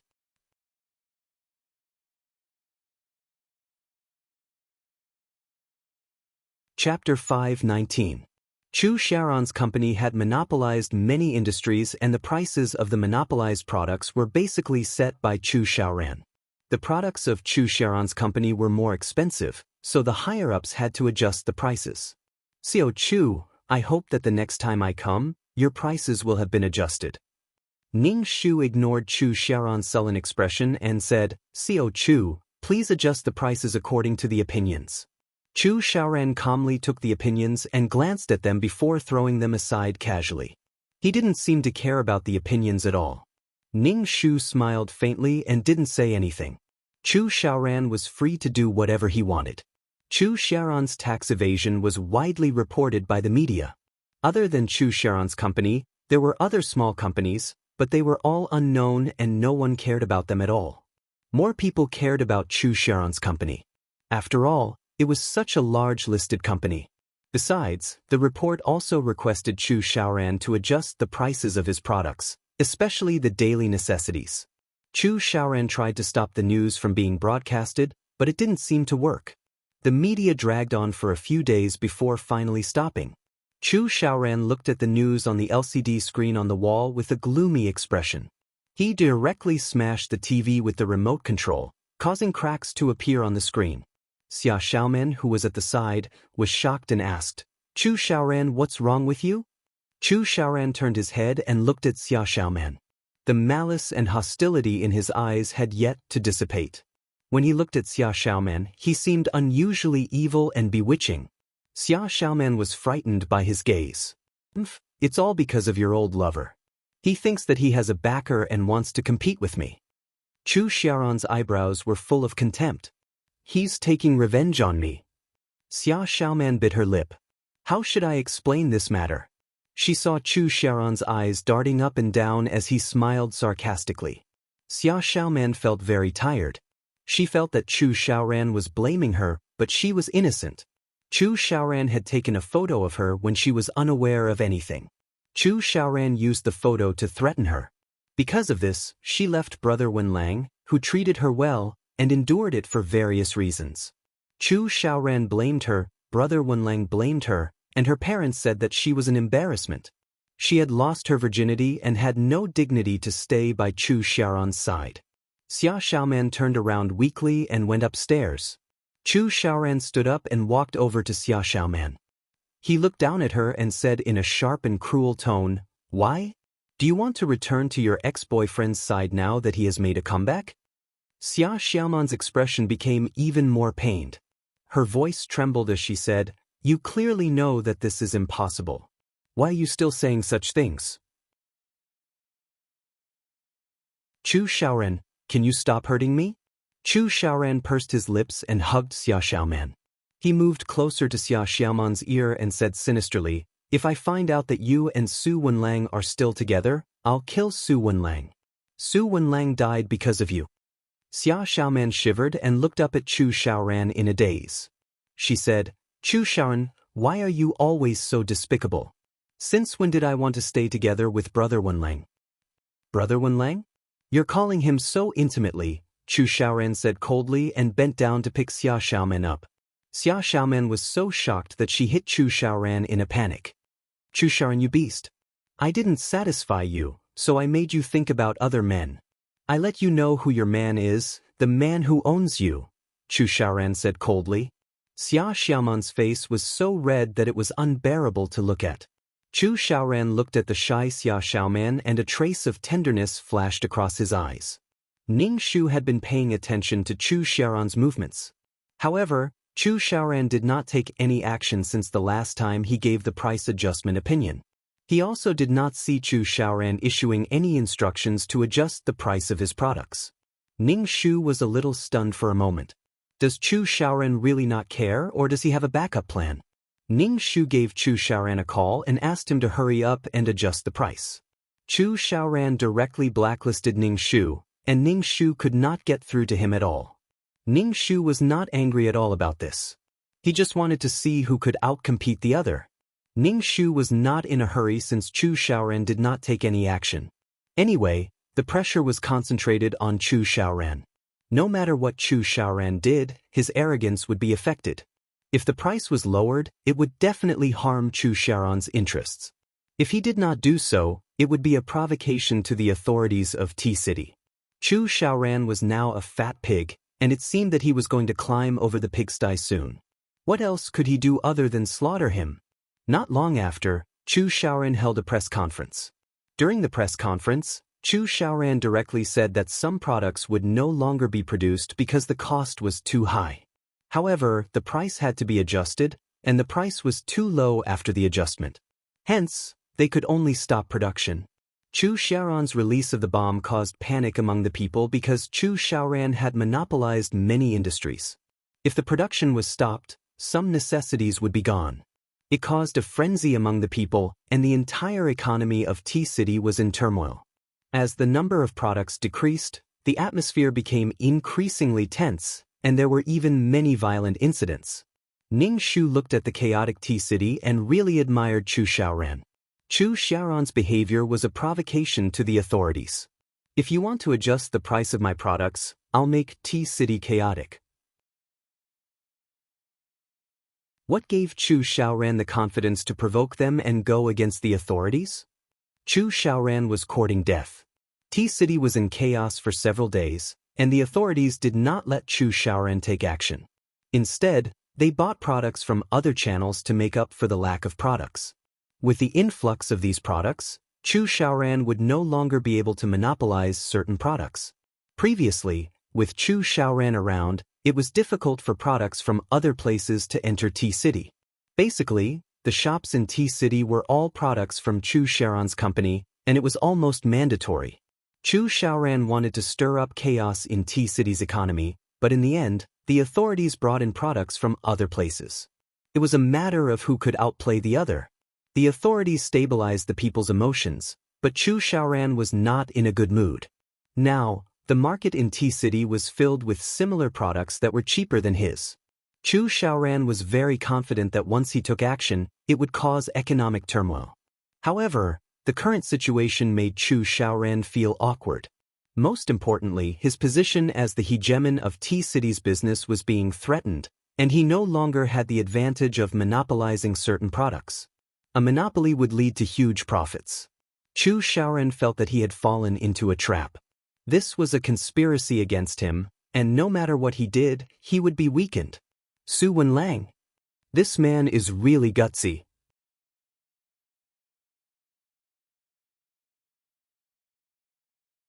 Chapter 520.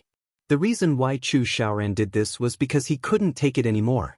He wanted to see the consequences of taking action against him. The turmoil in T-City's economy was caused by Chu Xiaoran on purpose. Secondly, he was used to being the most dominant person in the industry and had people following him wherever he went. Why would he listen to you when you asked him to change the price? However, Chu Xiaoran did not expect that the authorities would not look for him or compromise with him. Chu Xiaoran could only wipe his face and feel extremely annoyed. Besides, the products mentioned in the news could no longer be produced according to the agreement. Not only did they lose their monopoly on a few products, but they could no longer be produced? This was a blow to Chu Xiaoran. Chu Xiaoran was now stuck in a dilemma. If he moved forward, he would not know what was waiting for him. If he retreated, the strength of his company would drop too much. He would be surrounded by vicious dogs who wanted to pounce on him. Chu Xiaoran was furious. He had been schemed against by an ant. No, it was the authorities. They thought that they could defeat him by pushing an ant against him. That would make T-City's economy go into complete chaos. Chu Xiaoran put all of his products into the market at half of the original price, which was much cheaper than the products that entered T-City's market. It was a price war now. Chu Xiaoran did not care about the cost and lowered the price to squeeze out other products. In any case, Chu Xiaoran was currently suppressing his anger. Ning Shu could only say that if God wanted to destroy a man, he would first make him go crazy. What Chu Xiaoran did was to hurt his enemy and go against the authorities. It would be strange if they would let him go. Chu Xiaoran wanted to use the price to crowd out similar products. However, not long after, it was revealed that the products produced by Chu Xiaoran contained toxic substances. Then, a series of experts seriously explained on the media what the toxic substances would do to the human body. It would cause irreversible damage to the heart, liver, spleen, lungs, and kidneys. The people followed blindly. When they heard those experts say that none of them bought Chu Xiaoran's products, they avoided them as if they were poison. Ning Shu sent a lawyer's letter to Chu Xiaoran, asking him to stop the production of these products and remove them from the market. Chu Xiaoran lost his monopoly on these products and lost the right to produce them permanently. His certificate had also been revoked. There are too many ways for the higher-ups to mess with you. The authorities had given Chu Xiaoran an opinion on the price adjustment. If Chu Xiaoran had listened to them and adjusted the price according to the opinion, there wouldn't have been so much trouble. Although the profits would be less, there would still be some. However, Chu Xiaoran was unwilling to do so. Since you look like you want to overturn the heavens, then you can only wait to be suppressed like Sun Wukong. When Chu Xiaoran received Ning Shu's lawyer's letter, he was so angry that he tore it into pieces and rubbed his forehead. During this period of time, Chu Xiaoran's lips were blistered and he was under a lot of pressure. The board of directors questioned his ability to deal with the crisis. Chu Xiaoran just wanted to kick these people down the stairs. In the past, they didn't even dare to say a word and would smile when they made money. Now, they had the guts to come out one by one and criticize him. The company's share price was like a bungee jump. All the shareholders who owned Chu Xiaoran's company's shares were selling them like crazy. However, they couldn't sell them just because they wanted to. It was a waste of money. There were even some crazy shareholders who came to Chu Xiaoran's company to cause trouble. Chu Xiaoran rubbed his swollen forehead and leaned against the chair with his eyes closed. No one knew if he was asleep or if he was thinking about serving her. When Xia Xiaoran entered the office, she saw Chu Xiaoran who was resting with his eyes closed. He looked exhausted. Xia Xiaoran's heart ached and she put down the pot of soup. Chu Xiaoran heard some movement and opened his eyes to see Xia Xiaoran. She was wearing a dress, revealing her fair and smooth calves. Her face was rosy and there was a look of joy between her eyebrows. "I've stewed some soup for you. Have some." Xia Xiaoran poured a bowl of soup for Chu Xiaoran and handed it to him. Have some. Chu Xiaoran took the bowl and glanced at Xia Xiaoran. He asked, Why are you here? What's the matter? A smile immediately appeared on Xia Xiaoran's face. She touched her lower abdomen and took a deep breath. Just as she was about to say something, Chu Xiaoran took a sip of the soup and threw the bowl onto the table, causing the soup to spill out. Xia Xiaoran was stunned. Chu Xiaoran looked very impatient and said angrily, What soup is this? It's so fishy. What are you doing here at the company? Can't you stay in the villa if you have nothing to do? Why are you running around? Can't you see that I'm busy? Chu Xiaoran was very annoyed now, and anything could be a reason for him to vent his anger. Chu Xiaoran was not the kind of person who would endure for others. Even if the person in front of him was Xia Xiaoran, Chu Xiaoran would not tolerate it. Xia Xiaoran's face suddenly turned pale. She had come to tell Chu Xiaoran the good news that she was pregnant. Even though Xia Xiaoran did not pay attention to Chu Xiaoran's company, she knew about his situation recently. Something had happened in the company, and Xia Xiaoran knew that Chu Xiaoran was very anxious. The miscarriage 3 years ago made Xia Xiaoran pay a lot of attention to her health. Her period was already half a month late. She checked herself and found that she was pregnant. Xia Xiaoran was afraid that it was not safe, so she went to the hospital for a checkup. After confirming that she was pregnant, Xia Xiaoran was both happy and worried. She wanted to do something that would make Chu Xiaoran happy at this time, but she was not sure if Chu Xiaoran would like this child. Xia Xiaoran's heart trembled when she saw Chu Xiaoran's cold and impatient face. She hurriedly picked up the bowl and asked, Is it fishy? Xia Xiaoran took a sip and immediately covered her mouth, almost vomiting it out. Her stomach was churning. Chu Xiaoran became even more impatient when he saw Xia Xiaoran's reaction. Why are you still bringing me the food that you vomited from? Don't just stand here. Go back, I'm very busy with the company. But, Chu Xiaoran, I have something to tell you, Xia Xiaoran said. She was still beaming with joy previously, but now her face had turned pale. I'm busy. Let's talk about it later. Get out. Chu Xiaoran was now like a lion that was locked in a cage. He was moving around restlessly in the cage, but there was no way for him to escape. Xia Xiaoran was frightened by Chu Xiaoran's appearance. She staggered twice and her face turned pale. She felt extremely miserable. Chu Xiaoran did not welcome the arrival of this child at all. He did not even give her a chance to speak. This is our child. Xia Xiaoran was at a loss and sad. She covered her lower abdomen with her hand and looked at Chu Xiaoran with a hurt expression. Chu Xiaoran was already burning with anxiety. Now that Xia Xiaoran was still looking at him with such a bitter face, Chu Xiaoran felt very annoyed. He suppressed the anger in his heart and said, I told you to go back. What are you waiting for? You should come to the company. Xia Xiaoran, don't challenge my patience. You're tuning in to the Passion Pages YouTube channel. We're so grateful for your support, and don't forget to subscribe to join us on this incredible journey through captivating stories. Your generosity through donations truly makes a world of difference, as it's the primary source of revenue that allows me to expand and enhance this channel for you. Thank you from the bottom of my heart for being a part of this adventure.